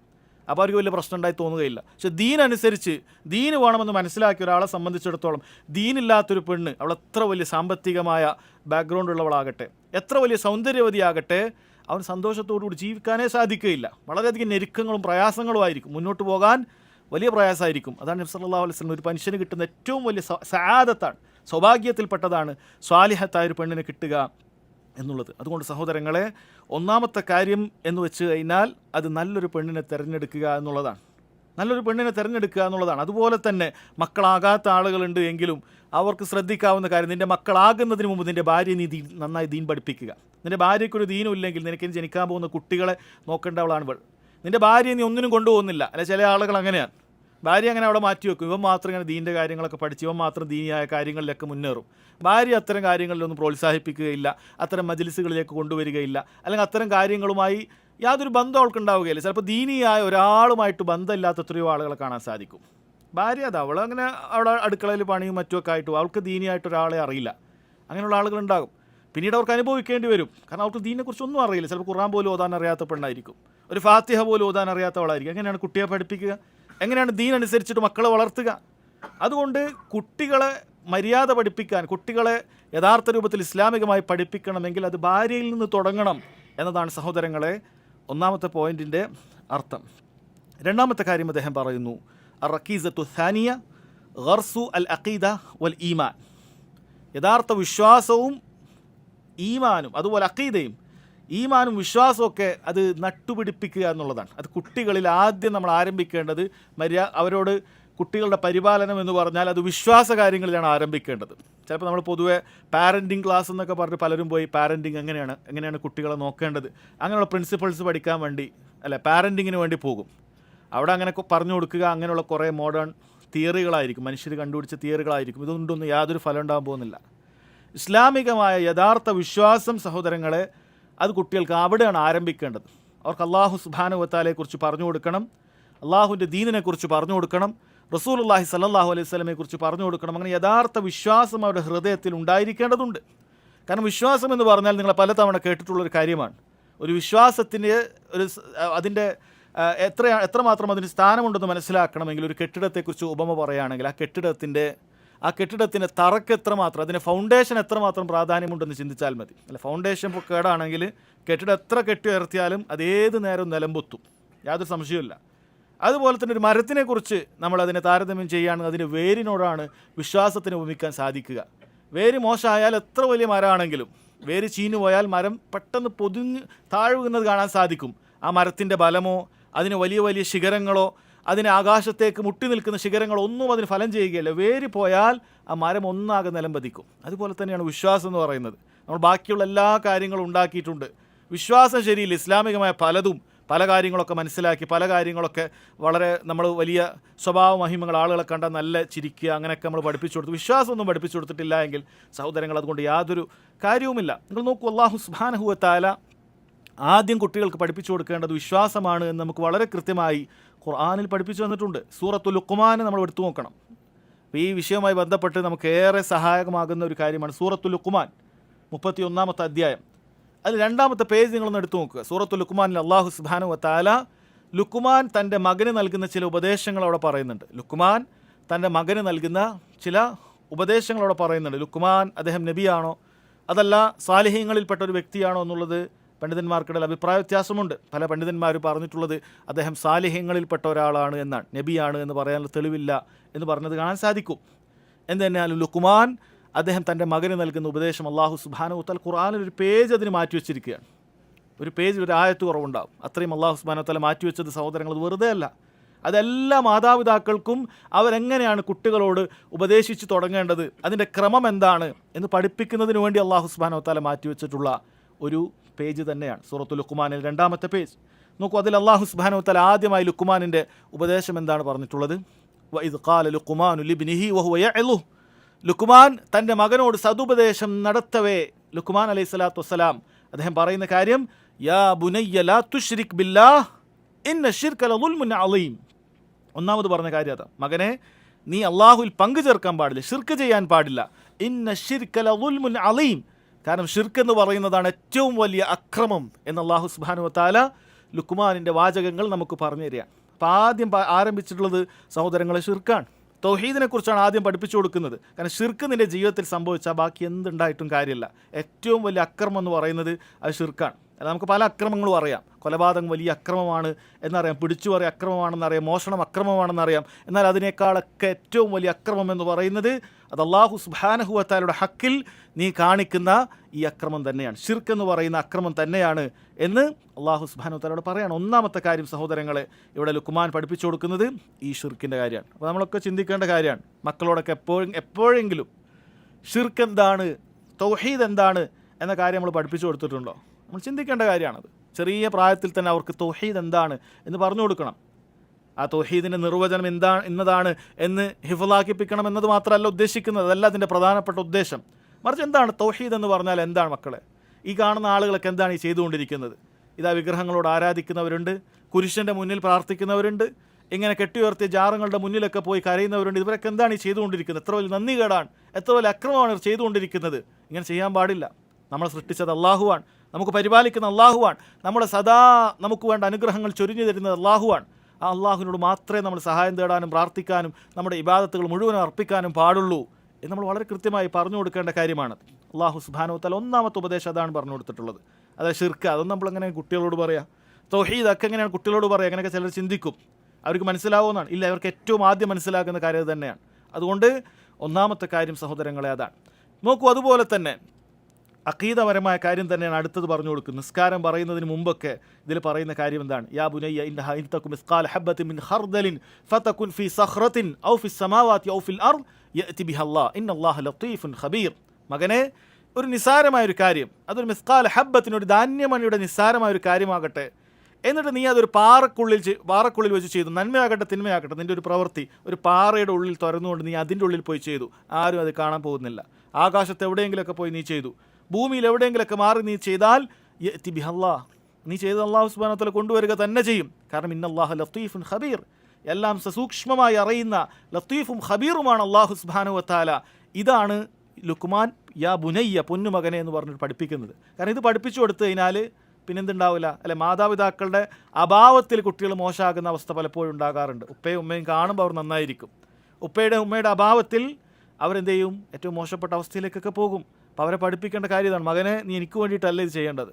അല്ലാഹു സുബ്ഹാനഹു വ തആല നീ എവിടെ പോയി ചെയ്താലും ഇത് അറിയുന്നതാണ്. നീ ഒരു നന്മ ചെയ്താലും അല്ലാഹു തആല നാളെ അത് കൊണ്ടുവരും, പാഴാക്കി കളയില്ല. നീ ഒരു തിന്മ ചെയ്താലും അല്ലാഹു സുബ്ഹാനഹു വ തആല അത് അറിയാതെ പോവുകയില്ല. അതെവിടെ പോയി നീ ചെയ്താലും. ഉപ്പ ഇവിടെ ഉണ്ടായിട്ടില്ല, ഉമ്മ ഇവിടെ ഉണ്ടായിട്ടില്ല. അപ്പോൾ ആ അവസരത്തിലാണ് പലരും പല തിന്മകളിലേക്കും ചെന്നെത്തുക, അല്ലേ? മാതാപിതാക്കളില്ലാത്ത, കുടുംബങ്ങളില്ലാത്ത സ്ഥലങ്ങളിലേക്ക് എത്തിയാലാണ് പലപ്പോഴും അവർ മോശത്തിൽ ജീവിക്കുക. അങ്ങനെ ഒരുപാട് ആളുകളുണ്ട്. നാട്ടിലേക്ക് വന്നാൽ കുടുംബക്കാരോടൊപ്പം ഉണ്ടായാൽ അവർ നല്ലവരായിരിക്കും. എന്നാൽ അവരെ വേറെ കടയിലൊക്കെ പഠിക്കാൻ അയച്ചു, വേറെ കടയിലൊക്കെ കൊണ്ടയച്ചാൽ അവർ വളരെ മോശപ്പെട്ട കൂട്ടുകെട്ടിലേക്കും മറ്റുമൊക്കെ എത്തുന്ന സമയത്ത് അവർ അതിനോടൊപ്പം ചേരുന്നതായിരിക്കും. എന്നാൽ മാതാപിതാക്കളുടെ മുന്നിൽ നല്ലവരായിട്ടിരിക്കും. അങ്ങനെ എത്രയോ ആളുകളുണ്ട്. അപ്പോൾ ആദ്യം കുട്ടികൾക്ക് പഠിപ്പിച്ചു കൊടുക്കുന്നത് ഇതാണ്. നിസ്കരിക്കുന്നതിന് മുമ്പ്, നിസ്കാരത്തിൻ്റെ കാര്യം പറഞ്ഞു കൊടുക്കുന്നതിന് മുമ്പ് മുറാഖബത്തിനെക്കുറിച്ച് അല്ലാഹു സുബ്ഹാനഹു വ തആല എല്ലാം കാണുന്നവരാണ് എന്ന കാര്യം പഠിപ്പിച്ചു കൊടുക്കുകയാണ്. അതിനുശേഷമാണ് പിന്നീട് നിസ്കാരവുമായി ബന്ധപ്പെട്ട കാര്യങ്ങളൊക്കെ സഹോദരങ്ങളെ ആ സൂറത്തിലേക്ക് വരുന്നത്. ഇനി അതുപോലെ ഒരിക്കൽ മഹാനായ സ്വഹാബി അബ്ദുല്ലാഹ് ബിൻ അബ്ബാസ് റളിയല്ലാഹു അൻഹുമ, അദ്ദേഹം ചെറിയ കുട്ടിയായിരിക്കുന്ന സമയത്ത് നബി സല്ലല്ലാഹു അലൈഹി വസല്ലം അദ്ദേഹത്തെ വിളിച്ചുപദേശിക്കുന്ന ഹദീസുകൾ പലപ്പോഴും കേട്ടിട്ടുണ്ടാകും. അദ്ദേഹം ഒരു ഗുലാമായിരുന്നു, കുട്ടിയായിരുന്നു. ഗുലാം എന്ന് പറഞ്ഞാൽ പ്രായപൂർത്തി എത്തുന്നതിന് തൊട്ട് മുമ്പുള്ള പ്രായത്തിനാണ് ഗുലാം എന്ന് പറയുക. അല്ല, കുട്ടികൾക്ക് ഓരോ പേരുകളുണ്ട്. ചെറിയ ഓരോ വയസ്സിനനുസരിച്ചിട്ടും അറബിയിൽ പേരുകൾ വ്യത്യാസപ്പെടും. ഏകദേശം പ്രായപൂർത്തിയോടടുപ്പിച്ച് പ്രായപൂർത്തി എത്തുന്ന ആ പ്രായത്തിനൊക്കെ ഗുലാം എന്നാണ് പറയുക. അത്ര ചെറുതാണെന്ന് അർത്ഥം. അതോ 13 വയസ്സായേക്കാം, അല്ലെങ്കിൽ 12 വയസ്സായേക്കാം. ഇങ്ങനെയൊക്കെ അഭിപ്രായമുണ്ട്. പിന്നെ അബ്ബാസ് റളിയല്ലാഹു അൻഹുമക്ക് 13 അല്ലെങ്കിൽ 12 എന്നൊക്കെ അഭിപ്രായം കാണാൻ സാധിക്കും. അങ്ങനെയാണ് ഇബ്നു അബ്ബാസിനെ നബി സല്ലല്ലാഹു അലൈഹി വസല്ലം തൻ്റെ വാഹനപ്പുറത്തിരുത്തിക്കൊണ്ട് പറയുന്നത്: യാ ഗുലാം ഇന്നി ഉഅല്ലിമുക കലിമാത്ത്, എൻ്റെ പൊന്നുമകനെ, ഗുലാം, കുട്ടിയെ, ഞാനിതാ നിനക്ക് ചില വാചകങ്ങൾ പഠിപ്പിച്ചു തരാം. എന്നിട്ട് ആ വാചകങ്ങൾ പഠിപ്പിക്കുന്ന കാര്യങ്ങൾ എന്തൊക്കെയാണ് നിങ്ങൾ ശ്രദ്ധിക്കണം. ഒന്നാമതായി പറഞ്ഞത് ഇഹ്ഫളില്ലാ യഹ്ഫൾക്ക്, ഇഹ്ഫളില്ലാ തജിദ്ഹു തുജാഹക്, ഇഹ്ഫളില്ലാ, നീ അല്ലാഹു സുബ്ഹാനഹു വ തആലയെ സംരക്ഷിക്കുക എന്ന് പറഞ്ഞാൽ അള്ളാഹുവിൻ്റെ നിയമങ്ങൾ നീ സംരക്ഷിക്കുക. അത് കാറ്റിൽ പറത്താൻ പാടില്ല. അള്ളാഹുവിൻ്റെ അതിർവരമ്പുകൾ, ദീനി നിയമങ്ങൾ, അത് നീ പാലിക്കുക. യഹ്ഫൾക്ക്, തിരിച്ച് അള്ളാഹു സുബ്ഹാനഹു വ തആല നിനക്കുണ്ടാകുന്ന എല്ലാ ഉപദ്രവങ്ങളും അള്ളാഹു നിന്നെ സംരക്ഷിക്കും. നീ അള്ളാഹുവിൻ്റെ ദീന് സംരക്ഷിക്കുന്നവനാണെങ്കിൽ നീ ഒന്നിനും പേടിക്കേണ്ട ആവശ്യമില്ല. കാരണം അള്ളാഹു നിൻ്റെ സംരക്ഷണം ഏറ്റെടുത്തിട്ടുണ്ട്. അള്ളാഹു ഇഹ്ഫൾക്ക്, ഇഹ്ഫളില്ലാ തജിദ്ഹു തുജാഹക്, നീ അള്ളാഹുവിൻ്റെ ദീൻ അനുസരിച്ച് ജീവിക്കുകയാണെങ്കിൽ തജിദ്ഹു തുജാഹക്, അള്ളാഹുവിനെ നിനക്ക് നിൻ്റെ മുന്നിൽ കാണാം. സഹായിയായിക്കൊണ്ട് റബ്ബ് സുബ്ഹാനഹു വ തആല നിന്നോടൊപ്പം ഉണ്ടാകും. ആരില്ലെങ്കിലും നീ ഒറ്റക്കായി പോവുകയില്ല. പിന്നീട് അത് പറയുന്നുണ്ട് അവസാനം അതുമായി ബന്ധപ്പെട്ട വിഷയം. പിന്നീട് തൗഹീദിൻ്റെ വചനങ്ങൾ പഠിപ്പിച്ചു കൊടുക്കുകയാണ്. ഇദാ സഅൽത ഫസ്അലില്ലാഹ് വ ഇദാ ഇസ്തഅൻത ഫസ്തഇൻ ബില്ലാഹ്, നീ ചോദിക്കുകയാണെങ്കിൽ അള്ളാഹിനോട് ചോദിക്കണം, അല്ലേ? ചോദിക്കണമെങ്കിൽ അള്ളാഹിനോട് ചോദിക്കണം. അപ്പോൾ അത് വളരെ വ്യക്തമല്ലേ സഹോദരങ്ങളെ? നമ്മുടെ നാട്ടിലൊക്കെ ചില ആളുകൾക്കിടയിൽ തശ്വീഷ് ഉണ്ടാക്കാറുണ്ട്. അപ്പോൾ ചോദ്യം എന്ന് പറഞ്ഞാൽ അത് 2 രൂപത്തിലുണ്ട് എന്നുള്ളത് വളരെ വ്യക്തമാണ്. അപ്പോൾ നിങ്ങൾ മാതാപിതാക്കളോട് അടുക്കളയിൽ നിന്ന് ഭക്ഷണം എടുത്തു തരാൻ ചോദിക്കാറില്ലേ? ഡോക്ടറെ അടുത്ത് പോയി ചോദിക്കാറില്ലേ? അല്ല, അങ്ങനെ ഒരു കാര്യമുണ്ട് എങ്കിൽ നബി സല്ലല്ലാഹു അലൈഹി വസല്ലം ഇത് പറയുമോ? കാരണം അത് രണ്ടും വ്യക്തമാണ്. പ്രാർത്ഥനാ രൂപത്തിൽ നീ ചോദിക്കുന്ന കാര്യം അള്ളാഹു സുബ്ഹാനഹു വ തആലക്ക് മാത്രം ചെയ്യാൻ പറ്റുന്ന കാര്യങ്ങളുണ്ട്. അത് നീ ചോദിക്കേണ്ടത് അള്ളാഹുവിനോട് മാത്രമേ പാടുള്ളൂ എന്നാണ് ഉദ്ദേശിച്ചത്. ഇബ്നു അബ്ബാസ് റളിയല്ലാഹു അൻഹു തിരിച്ചെന്തെങ്കിലും പറഞ്ഞോ? അങ്ങനെ ഞങ്ങൾ ഇങ്ങനെ ഉമ്മാനോട് ചോദിക്കില്ല, അബ്ബാസ് റളിയല്ലാഹു ഞാൻ ചോദിക്കാറുണ്ടല്ലോ, അല്ലെങ്കിൽ അവിടെ ചോദിക്കാറുണ്ടല്ലോ, ഇന്നത് വന്ന് ചോദിക്കാറുണ്ടോ, അങ്ങനെ ആരും പറയില്ല. കാരണം ബുദ്ധിയുള്ള മനുഷ്യർക്കറിയാം ആ രണ്ട് ചോദ്യം വേറെ വേറെ തന്നെയാണ്. ഇവിടെ പറയുന്നത് പ്രാർത്ഥനയാകുന്ന ചോദ്യമാണ്, അള്ളാഹിനോട് മാത്രം ചോദിക്കേണ്ട കാര്യമാണ്, അള്ളാഹ്ക്ക് മാത്രം ചെയ്തു തരാൻ പറ്റുന്ന കാര്യമാണ്. അത് അള്ളാഹുവിനോടെ ചോദിക്കാവൂ. അതുപോലെ തന്നെ ഇത് ഫസ്തഈൻ ബില്ലാഹ്, ഈ സഹായം തേടുന്ന സമയത്ത് അള്ളാഹിനോടെ സഹായം തേടാൻ പാടുള്ളൂ എന്ന് വളരെ കൃത്യമായി പറയാൻ. അതിനുശേഷം പറഞ്ഞു കൊടുക്കുന്നു, വഅലം, മോനെ നീ മനസ്സിലാക്കണം, അന്നൽ ഉമ്മത ലൗ ഇജ്തമഅത് അലാ അൻ യൻഫഉക ബിശൈഇൻ ലം യൻഫഉക ഇല്ലാ ബിശൈഇൻ ഖദ് കതബഹു അല്ലാഹു ലക്. ഈ ഉമ്മത്തിൽ എല്ലാവരും കൂടി നിനക്കൊരു ഉപകാരം ചെയ്യാൻ വേണ്ടി പരിശ്രമിച്ചു, നിനക്കൊരു നന്മ ചെയ്യാൻ വേണ്ടി എല്ലാവരും പരിശ്രമിച്ചാലും അള്ളാഹു സുബ്ഹാനഹു വ തആല നിനക്ക് വേണ്ടി എഴുതിയ ആ ഒരു ഉപകാരമേ കിട്ടുകയുള്ളൂ. ചില ആളുകളെയൊക്കെ തൃപ്തിപ്പെടുത്തും, എല്ലാവരൊക്കെ ഉണ്ടായാൽ എനിക്ക് എന്തെങ്കിലുമൊക്കെ കിട്ടും, ജനങ്ങൾക്ക് വേണ്ടി ദീനിനൊക്കെ ഒഴിവാക്കുന്ന ആൾക്കാരൊക്കെ ഉണ്ടാവും. അങ്ങനെ നീ എന്തെങ്കിലുമൊക്കെ ഉപകാരം പ്രതീക്ഷിച്ചിട്ടാണ് ആളുകളുടെയൊക്കെ സഹായമൊക്കെ പ്രതീക്ഷിക്കുന്നത്, ആളുകൾക്ക് വേണ്ടി നീ ജീവിക്കുന്നതെങ്കിൽ നിനക്ക് തെറ്റി. കാരണം എല്ലാവരും കൂടി നിന്നെ സഹായിക്കാൻ ശ്രമിച്ചാലും നിനക്ക് അള്ളാഹു സുബ്ഹാനഹു വ തആല എഴുതിയതേ നിനക്ക് കിട്ടുകയുള്ളൂ. അതുകൊണ്ട് അള്ളാഹിൻ്റെ ദീൻ ഒഴിവാക്കിയിട്ട് നീ ആളുകളോടൊപ്പം ഒന്നും പോകാൻ നിൽക്കേണ്ടതില്ല, ആളുകളുടെ സഹായം പ്രതീക്ഷിക്കേണ്ടതില്ല. അള്ളാഹു സുബ്ഹാനഹു വ തആല നിനക്ക് എഴുതിയതേ കിട്ടുകയുള്ളൂ. തിരിച്ചും പറഞ്ഞു, വലൗ ഇജ്തമഉ അലാ അൻ യദുറൂക ബിശൈഇൻ ലം യദുറൂക ഇല്ലാ ബിശൈഇൻ ഖദ് കതബഹു അല്ലാഹു അലൈക്. എല്ലാവരും കൂടി നിന്നെ ഉപദ്രവിക്കാൻ വേണ്ടി പരിശ്രമിച്ചാലും ശരി, അള്ളാഹു സുബ്ഹാനഹു വ തആല നിനക്ക് ഏതൊരു ഉപദ്രവം ഉണ്ടാവും, ഒരു ദറുണ്ടാവും, അതേ നിനക്ക് ഏൽക്കുകയുള്ളൂ. അല്ല, ദീന് പലരും ഉപേക്ഷിക്കുന്നതിൻ്റെ കാരണം എന്താണ്? പലരും ദീൻ ഉപേക്ഷിക്കുന്നതിൻ്റെ കാര്യം പേടിച്ചിട്ടാണ്. എല്ലാവരും കൂടി എനിക്കെതിരെ തിരിയും, നാട്ടുകാർ തിരിയും, വീട്ടുകാർ തിരിയും, ഇങ്ങനെ പലതും പേടിച്ചിട്ട് ദീൻ ഉപേക്ഷിക്കും, ഒന്നും സംഭവിക്കുകയില്ല. അള്ളാഹു സുബ്ഹാനഹു വ തആല ഒരു കാര്യം അവിടെ എഴുതിയിട്ടുണ്ട്, അതേ സംഭവിക്കുകയുള്ളൂ. നിന്നെ 100 ആൾ 100 ആയുധവുമായി കൊല്ലാൻ വന്നു, നിൻ്റെ കയ്യിൽ ഒന്നുമില്ല, അള്ളാഹു സുബ്ഹാനഹു വ തആല നീ അവിടെ മരിക്കണം എന്ന് എഴുതിയിട്ടുണ്ട്, നീ മരിക്കും. നീ മരിക്കണ്ട എന്ന് എഴുതിയിട്ടുണ്ടെങ്കിൽ മരിക്കില്ല, നീ പേടിക്കേണ്ടതില്ല. നീ അള്ളാഹു സുബ്ഹാനഹു വ തആലയെ തവക്കുലാക്കുക എന്നുള്ളത് വളരെ കൃത്യമായി പറയണം. റുഫിയത്തിൽ അഖ്ലാം വജഫത്തി സുഹുഫ്, അള്ളാഹു സുബ്ഹാനഹു വ തആല എഴുതിയിട്ടുള്ള കാര്യം അത് സഹോദരങ്ങളെ അതിൻ്റെ പേന ഉയർത്തിയിട്ടുണ്ട്, ഇനിയൊന്നും പുതുതായി എഴുതാൻ പോകുന്നില്ല. ലൗഹുൽ മഹ്ഫൂദിൽ ഒരു മാറ്റത്തിരുത്തലുകളില്ല, ഒന്നും ആഡ് ചെയ്യാനുമില്ല, ഒന്നും കുറക്കാനുമില്ല. വജഫത്തി സുഹുഫ്, എത്രമാത്രം ആ എഴുതപ്പെട്ടിട്ടുള്ള മഷി അത് ഉണങ്ങിപ്പോയിട്ടുണ്ട്, ഏടുകൾ ഉണങ്ങിപ്പോയിട്ടുണ്ട്. കാരണം ആകാശഭൂമികളെ പടക്കുന്നതിന് 50,000 വർഷം മുമ്പ് എന്താണ് സംഭവിക്കാൻ പോകുന്നത്, ഖിയാമത്ത് നാൾ വരെയുള്ളത് എല്ലാം എഴുതിയിട്ടുണ്ട്. അത് വളരെ കൃത്യമായി അറിയിക്കുകയാണ്. അപ്പോൾ ചെറിയ പ്രായത്തിൽ തന്നെ ഖദറുമായി ബന്ധപ്പെട്ട വിശ്വാസം അറിയിക്കാൻ, ദീനിൽ അടിയുറച്ചു നിൽക്കാൻ ഒരാൾക്ക് സഹായിക്കുന്ന, എന്തു പ്രയാസങ്ങളുണ്ടായാലും പ്രതിസന്ധികളുണ്ടായാലും ദീനിൽ അടിയുറച്ചു നിൽക്കാൻ ഒരാൾക്ക് സഹായകമാക്കുന്ന കാര്യമാണ് ഖദറുമായി ബന്ധപ്പെട്ട കാര്യം. ചെറിയ കുട്ടിക്ക് അള്ളാഹു സുബ്ഹാനഹു വ തആല ദീനിൻ്റെ വിശ്വാസ കാര്യങ്ങൾ നബി സല്ലല്ലാഹു അലൈഹി വസല്ലം പഠിപ്പിച്ചു കൊടുക്കുന്നതിൻ്റെ ഉദാഹരണമാണിത്. ഇത് ചില കാര്യങ്ങളാണ്. അതുപോലെ വിശ്വാസപരമായ എന്തെല്ലാം കാര്യങ്ങളുണ്ടോ അതിനാണ് നമ്മൾ ആദ്യം പ്രാധാന്യം കൊടുക്കേണ്ടത്. അത് കുട്ടികൾക്ക് പഠിപ്പിച്ചു കൊടുക്കാത്തതിനാണ് നമുക്ക് സങ്കടം വേണ്ടത്. അല്ല, പലർക്കും സങ്കടം, എൻ്റെ കുട്ടിക്ക് അത് നല്ല ഇംഗ്ലീഷ് അറിയില്ല, അതൊക്കെ വേണ്ടത് തന്നെയാണ്. പക്ഷേ അതിനേക്കാളും നിനക്ക് സങ്കടം വേണ്ടത്, എൻ്റെ കുട്ടിക്ക് ഞാൻ തൗഹീദ് പഠിപ്പിച്ചു കൊടുത്തിട്ടില്ല, എൻ്റെ കുട്ടിയൊക്കെ അടിസ്ഥാനപരമായി മനസ്സിലാക്കേണ്ട ഈമാൻ കാര്യങ്ങൾ, ഇസ്ലാം കാര്യങ്ങൾ, ഇതൊന്നും എനിക്ക് പഠിപ്പിച്ചു കൊടുക്കാൻ സാധിച്ചിട്ടില്ല എന്നുണ്ടെങ്കിൽ അതാണ് ഏറ്റവും വലിയ നിരാശ നിനക്കുണ്ടാക്കേണ്ട കാര്യം. അതാണ് നീ ആദ്യം പ്രാധാന്യം കൊടുക്കേണ്ട കാര്യം എന്ന് മനസ്സിലാക്കുക. മൂന്നാമത്തെ പോയിന്റ് സഹോദരങ്ങളെ, അറക്കീസത്തു സാലിസ കസ്റത്തു ദുആ, ധാരാളമായി ദുആ ചെയ്യുക എന്നുള്ളതാണ്. മക്കൾക്ക് വേണ്ടി ധാരാളമായി ദുആ ചെയ്യണം. അല്ലാഹു സുബ്ഹാനഹു വ തആല മക്കളെ നല്ല രീതിയിൽ അള്ളാഹുവിനെ തവക്കുലാക്കാൻ നമുക്ക് സാധിക്കണം. അങ്ങനെ ഒരു കാര്യമുണ്ട്, എല്ലാത്തിനും റബ്ബിനെ തവക്കുലാക്കാൻ നമുക്ക് പറ്റണം. എന്ന് പറഞ്ഞാൽ നമ്മൾ ചെയ്യേണ്ട സബബുകളൊക്കെ ചെയ്താലും അള്ളാഹു സുബ്ഹാനഹു വ തആലയാണ് നമുക്ക് കാര്യങ്ങൾ ചെയ്തു തരേണ്ടത്. റബ്ബിൽ നമുക്ക് തവക്കുലാക്കാൻ കഴിയണം. നമ്മളെ മക്കളെ, നമ്മളെ ദീനിനെ റബ്ബിൽ തവക്കുലാക്കണം, അള്ളാഹു സുബ്ഹാനഹു വ തആല ഏൽപ്പിക്കണം. അള്ളാഹുവെ നീ നോക്കണം, റബ്ബിനോട് പ്രാർത്ഥിക്കണം. അവരുടെ ഇസ്തിഖാമത്തിന് വേണ്ടി, അവർ നന്നാകുന്നതിന് വേണ്ടി നമ്മൾ പ്രാർത്ഥിക്കേണ്ടതുണ്ട്. ഈ പ്രാർത്ഥന ആരംഭിക്കുന്ന സഹോദരങ്ങൾ യഥാർത്ഥത്തിൽ മക്കൾ വലുതായതിനു ശേഷം, മക്കൾ ഉണ്ടായതിനു ശേഷം പോലും അല്ല, മറിച്ച് മക്കൾ ഉണ്ടാകുന്നതിന് മുമ്പ് തന്നെ ദുആ ആരംഭിക്കുന്നുണ്ട് എന്നാണ് അമ്പിയാക്കളുടെ പ്രാർത്ഥനയിൽ നിന്ന് നമുക്ക് മനസ്സിലാക്കാൻ സാധിക്കുന്നത്. മഹാനായ ഇബ്രാഹിം അലൈഹി സ്വലാത്തു വസ്സലാം അള്ളാഹുവിൻ്റെ ഖലീലാണെന്ന് അറിയപ്പെട്ട പ്രവാചകനാണ്, ഉലുൽ അസ്മിൽപ്പെട്ടവരാണ്. ആ അമ്പിയാക്കളിൽപ്പെട്ട പല പ്രവാചകന്മാർ ഇബ്രാഹിം അലൈഹി സ്വലാത്തു വസ്സലാമിൻ്റെ പ്രാർത്ഥന കാണാം, റബ്ബി ഹബ്ലി മിനസ് സാലിഹീൻ, അള്ളാഹു എനിക്ക് സാലിഹീങ്ങളിൽപ്പെട്ട മക്കളെ നൽകണമേ എന്നാണ് പ്രാർത്ഥിച്ചിട്ടുള്ളത്. എത്ര ആളുകൾ പ്രാർത്ഥിച്ചിട്ടുണ്ടാകും? വിവാഹം കഴിഞ്ഞ ആളുകൾ എത്ര ആളുകൾ എനിക്ക് സാലിഹീങ്ങളിൽപ്പെട്ട മക്കളെ നൽകണമേ എന്ന് പ്രാർത്ഥിച്ചിട്ടുണ്ടാകും? നിസ്സാരമായ പ്രാർത്ഥനയല്ലത്.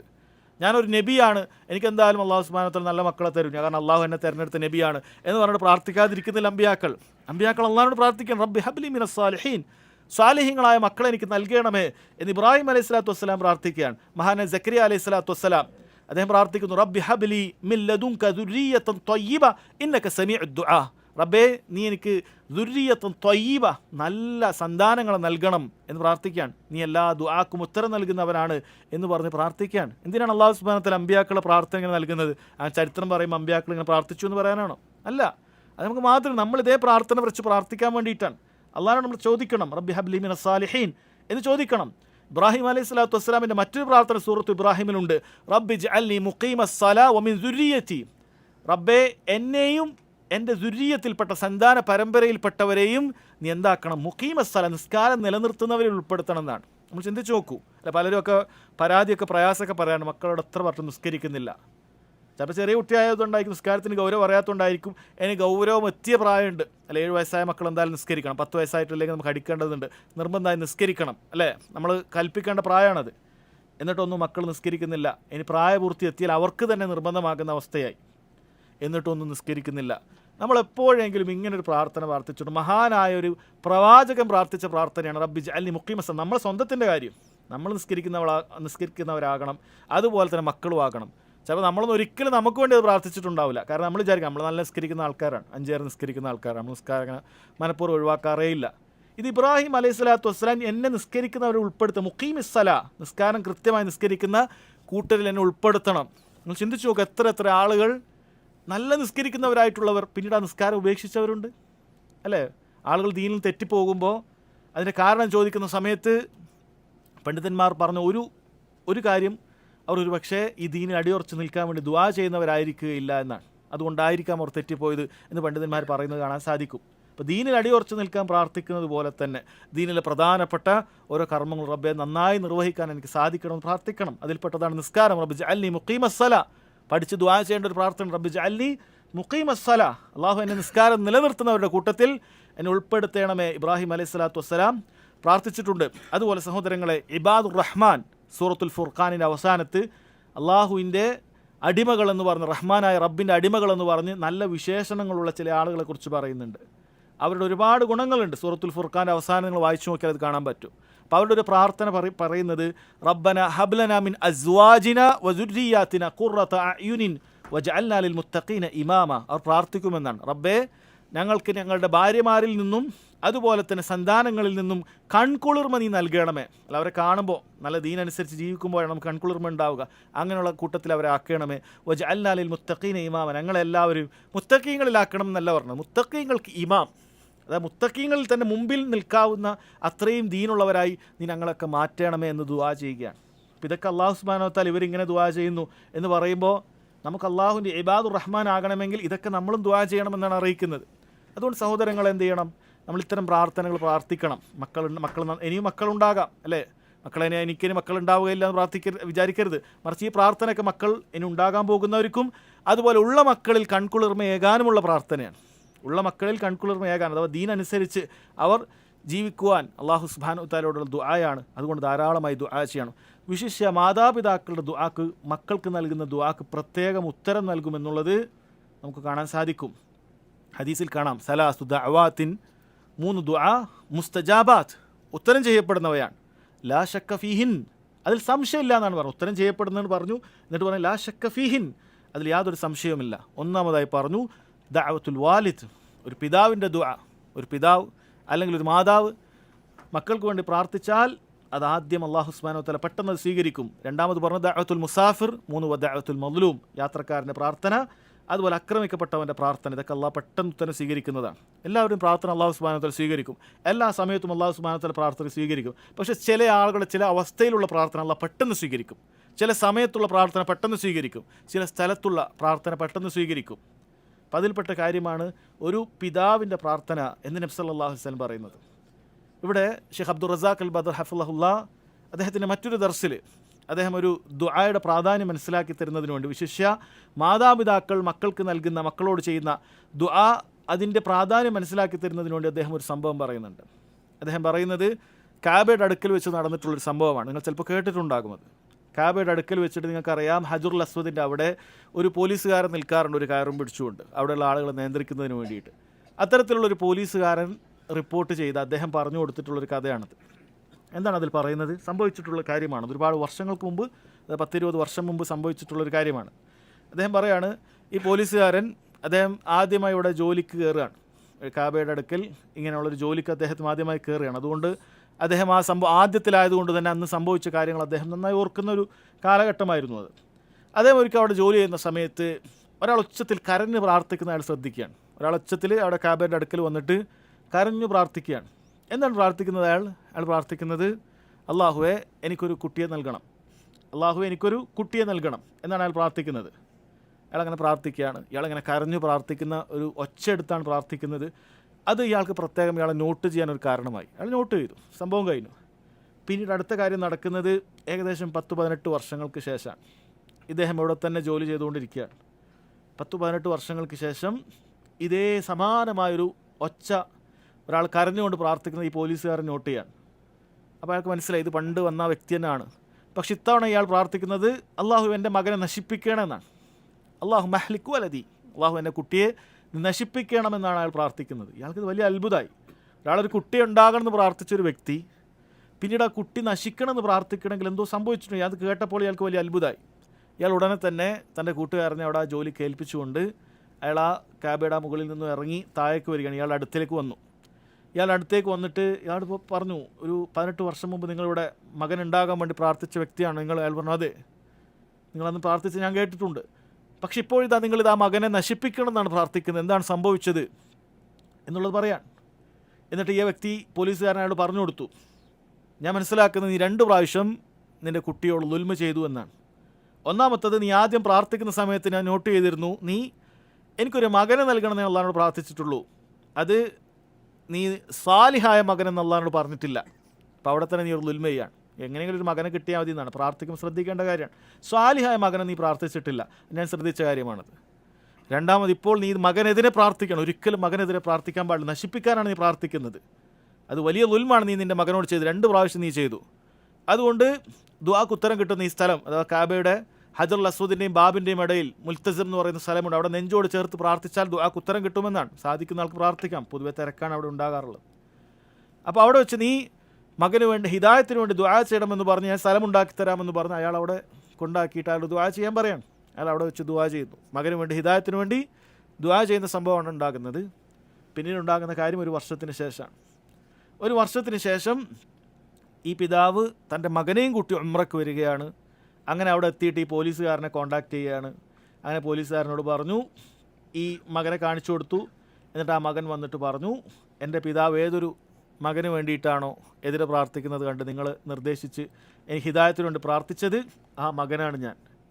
ഏത് സമയത്താണോ എൻ്റെ പിതാവ് ആ ഹിദായത്തിന് വേണ്ടി പ്രാർത്ഥിച്ചത്, അതേ സമയത്ത് ഞാൻ നാട്ടിലായിരുന്നു. ആ സമയത്ത് തന്നെ അദ്ദേഹം പറയണം, അതേ സമയത്ത് ഞാനിങ്ങനെ നിസ്കാരമില്ല, അതുപോലെ പല ഹറാമുകളിൽ ലഹരികളില്ല, ഉപയോഗിക്കാത്ത ലഹരികളില്ല, അങ്ങനെയുള്ള ജീവിതമായിരുന്നു. അല്ലാഹു സുബ്ഹാനഹു വ തആല പെട്ടെന്ന് എൻ്റെ മനസ്സിൽ ഒരു ഹിദായത്തിൻ്റെ തോന്നലുണ്ടാക്കി തരികയാണ്. ഞാൻ ഉടനെ തന്നെ വുളു എടുത്ത് നിസ്കരിക്കാൻ ആരംഭിച്ചു. പിന്നീട് റബ്ബ് സുബ്ഹാനഹു വ തആല പടിപടിയായി എനിക്ക് ഹിദായത്ത് തിരിച്ചു തന്നു. ഞാൻ നല്ല ജീവിതം നയിക്കാൻ തുടങ്ങിയെന്നാണ്. നോക്കണം സഹോദരങ്ങൾ, ഒരു ഉപ്പ പ്രാർത്ഥിച്ച സമയത്ത് ഉടനെ തന്നെ റബ്ബ് സുബ്ഹാനഹു വ തആല അതാണ് പെട്ടെന്ന് തന്നെ അതേ സമയം എന്നാണ്, അതാണ് അതിന് പ്രധാനം, അതേ സമയത്ത് തന്നെ അവൻ ഹിദായത്ത് തിരിച്ചു നൽകുകയാണ്. അപ്പോൾ മക്കളെങ്ങനെ വളരെ എൻ്റെ മക്കൾ കേൾക്കുന്നില്ല, അത്ര വലുതാകട്ടെ. ചില മാതാപിതാക്കൾ പറയും, അല്ല അവരുടെ കയ്യിൽ നിന്ന് പോയി, എന്നൊന്നും പറഞ്ഞിട്ട് കാര്യമില്ല, നമ്മൾ പറഞ്ഞ ഉപദേശിച്ചാൽ കേൾക്കൂല. ഇല്ല, കയ്യിൽ നിന്ന് പോയിട്ടില്ല. ദുആ എന്ന് പറയുന്ന കാര്യം നിൻ്റെ കയ്യിലുള്ളിടത്തോളം കാലം ദുആ ചെയ്തുകൊണ്ടിരിക്കണം. എപ്പോഴാണ് ഉത്തരം നൽകുക എന്നുള്ളത് നമുക്കറിയില്ല. അല്ലാഹു സുബ്ഹാനഹു വ തആലയുടെ ദുആ ചെയ്തുകൊണ്ടേയിരിക്കണം. അത് നാം പറഞ്ഞതുപോലെ മക്കൾ ഉണ്ടാകുന്നതിന് മുമ്പ് പ്രാർത്ഥിക്കണം, മക്കൾ ജനിച്ച ഉടനെ പ്രാർത്ഥിക്കണം, മക്കൾ നമ്മുടെ കയ്യിലുള്ള സമയത്തെല്ലാം നമുക്ക് അവർക്ക് വേണ്ടി പ്രാർത്ഥിച്ചു കൊണ്ടേയിരിക്കണം. അതുപോലെ തന്നെ അവർക്കെതിരെയും പ്രാർത്ഥിക്കാൻ പാടില്ല. ചില ഹദീസിൽ കാണാം, ലാ തദ്ഉ അലാ അൻഫുസിക്കും, നിങ്ങൾക്കെതിരെ തന്നെ പ്രാർത്ഥിക്കാൻ പാടില്ല. വലാ തദ്ഉ അലാ ഔലാദിക്കും, നിങ്ങളുടെ കുട്ടികൾക്കെതിരെ പ്രാർത്ഥിക്കാൻ പാടില്ല. വലാ തദ്ഉ അലാ അംവാലിക്കും, നിങ്ങളുടെ സമ്പത്തിനെതിരെ പ്രാർത്ഥിക്കാൻ പാടില്ല. നമ്മളായിരിക്കും ആരെങ്കിലൊക്കെ എതിരെ പ്രാർത്ഥിക്കുന്നവരുണ്ട്. ചില ആളുകളുടെ മാനസിക നില അങ്ങ് വിട്ട് കഴിഞ്ഞാൽ ഞാൻ നശിച്ചു പോട്ടെ എന്നൊക്കെ പ്രാർത്ഥിച്ചാളെ. അങ്ങനെയുള്ള ആളുകളുണ്ട്. എനിക്കിനൊന്നും വേണ്ട, എനിക്കൊന്നും ചെയ്യാൻ സാധിക്കില്ല, ഞാൻ നശിച്ചു പോകണം എന്നൊക്കെ പ്രാർത്ഥിച്ചാളെ. അല്ലെങ്കിൽ അവൻ്റെ സ്വന്തം സമ്പത്തിനെതിരെയൊക്കെ പ്രാർത്ഥിക്കും, മക്കൾക്കെതിരെയൊക്കെ പ്രാർത്ഥിക്കും. നീ നശിച്ചു തൊലഞ്ഞു പോകും, ഈ രൂപത്തിലുള്ള സംസാരങ്ങളൊക്കെ പറഞ്ഞിട്ട് പ്രാർത്ഥിക്കുന്നവരുണ്ട്. ഈ രൂപത്തിൽ സഹോദരങ്ങൾ അങ്ങനെ പ്രാർത്ഥിക്കരുത് എന്നാണ്. അതിൻ്റെ കാരണം നബി സല്ലല്ലാഹു അലൈഹി വസല്ലം പറയാണ്, ലാ തുവാഫിഖു മിനല്ലാഹി സഅതൻ യുസ്അലു ഫിഹാ അതാ ഫയസ്തജീബ ലക്കും. കാരണം നിങ്ങളെ ചോദിക്കുന്ന സമയത്ത് ഒരു സമയമുണ്ട്, ആ സമയത്ത് അള്ളാഹു ഉത്തരം നൽകുന്ന സമയത്തിനോട് യോജിച്ചു വന്നാൽ അത് ഉത്തരം ചെയ്യപ്പെടുന്നതാണ്. അപ്പോൾ എതിരെ പ്രാർത്ഥിച്ച കാര്യം അങ്ങനെ തന്നെ ഉത്തരം ചെയ്യപ്പെടും. ചിലപ്പോൾ ഒരു മാതാവിൻ്റെ പിതാവിൻ്റെ നീ നശിച്ചു പോകട്ടെ, അല്ലെങ്കിൽ അവരുടെ അറിയാതെ വന്ന വാക്കിൻ്റെ ആ ദുആയുടെ ഉത്തരമായിരിക്കും ഒരു മകൻ ജീവിതകാലം നശിച്ച് കാണേണ്ടി വരും, അല്ലേ? തിരിച്ച് ചിലപ്പോൾ കരകയറാൻ പറ്റണമെന്നില്ല. അതുകൊണ്ട് നാവ് വളരെയധികം ശ്രദ്ധിക്കുക. സൂറത്തുൽ ഇസ്രായിൽ അല്ലാഹു സുബ്ഹാനഹു വ തആല മനുഷ്യൻ്റെ ഈ അവിവേകത്തെക്കുറിച്ച് പറയുന്നുണ്ട്. വയദുൽ ഇൻസാനു ബിശ്ശർരി ദുആഅഹു ബിൽ ഖൈർ വകാനൽ ഇൻസാനു അജൂല. മനുഷ്യൻ ഖൈറിന് വേണ്ടി ദുആ ചെയ്യുന്നത് പോലെ തന്നെ ഷർറിന് വേണ്ടിയും ദുആ ചെയ്യുന്ന മനുഷ്യന്മാരുണ്ട്. വകാനൽ ഇൻസാനു അജൂല. മനുഷ്യൻ ധൃതി കാണിക്കുന്നവനാണ്. അല്ല, എന്തെങ്കിലുമൊക്കെ ഒരു ക്ഷമ ഉണ്ടാവില്ല. അപ്പോഴാണ് ഈ പ്രാർത്ഥനയൊക്കെ വരുന്നത്, എതിരെ പ്രാർത്ഥിക്കുന്നത്. നീ നശിച്ചു, നീ ഒരിക്കലും ഗുണം പിടിക്കൂല, നീ അങ്ങനെ തന്നെ ആയിപ്പോവും, ഇങ്ങനെ തന്നെ ആയിപ്പോവും. നിസ്സാരമായ കാര്യമായിരിക്കും ചിലപ്പോൾ ആലോചിച്ച് നോക്കുമ്പോൾ. അതിനെതിരെ മകനെതിരെ പ്രാർത്ഥിക്കുകയാണ്. അത് അല്ലാഹു സുബ്ഹാനഹു വ തആല സ്വീകരിക്കാൻ സാധ്യതയുള്ള കാര്യമാണ്. അതുകൊണ്ട് വളരെയധികം മനസ്സിലാക്കുക. മഹാന അല്ലാമ അബ്ദുറഹ്മാൻ നാസിർ സഅദി റഹിമഹുല്ലാഹ് അദ്ദേഹം പറയാണ് ഈ ആയത്തിനെ വിശദീകരിച്ചിട്ട്, വഹാദ മിൻ ജഹ്ലിൽ ഇൻസാൻ, ഒരു മനുഷ്യൻ്റെ അവിവേകത്തിൻ്റെ കാരണമാണിത്. വ അജ്ലതിഹി, അവൻ്റെ ധൃതിയും, ഹൈസു യദ്ഉ അലാ നഫ്സിഹി വ ഔലാദിഹി വ മാലിഹി ബിശ്ശർ ഇൻദൽ ഗളബ്, അവന് കോപമുണ്ടാകുന്ന സമയത്ത് സ്വന്തത്തിനും കുടുംബത്തിനും അതുപോലെ സമ്പത്തിനൊക്കെ എതിരെ അവൻ പ്രാർത്ഥിക്കും. വ യുബാദിറു ബിദാലിക ദുആ കമാ യുബാദിറു ബിദ്ദുആഇ ഫിൽ ഖൈർ, അവൻ ഖൈറിന് വേണ്ടി ദുആ ചെയ്യുന്ന പോലെ തന്നെ അവൻ തിരക്ക് കൂട്ടി ഇത്തരം കാര്യങ്ങൾക്ക് വേണ്ടി ദുആ ചെയ്യും. അത് വളരെ ഗൗരവമുള്ള കാര്യമാണ്. മക്കൾക്ക് വേണ്ടി പ്രാർത്ഥിക്കണം, ഒരിക്കലും അവർക്കെതിരെ പ്രാർത്ഥിക്കരുത്. ഹിദായത്തിന് വേണ്ടി പ്രാർത്ഥിക്കുക. എന്താണ് ലാഭം നമുക്കുള്ളത്?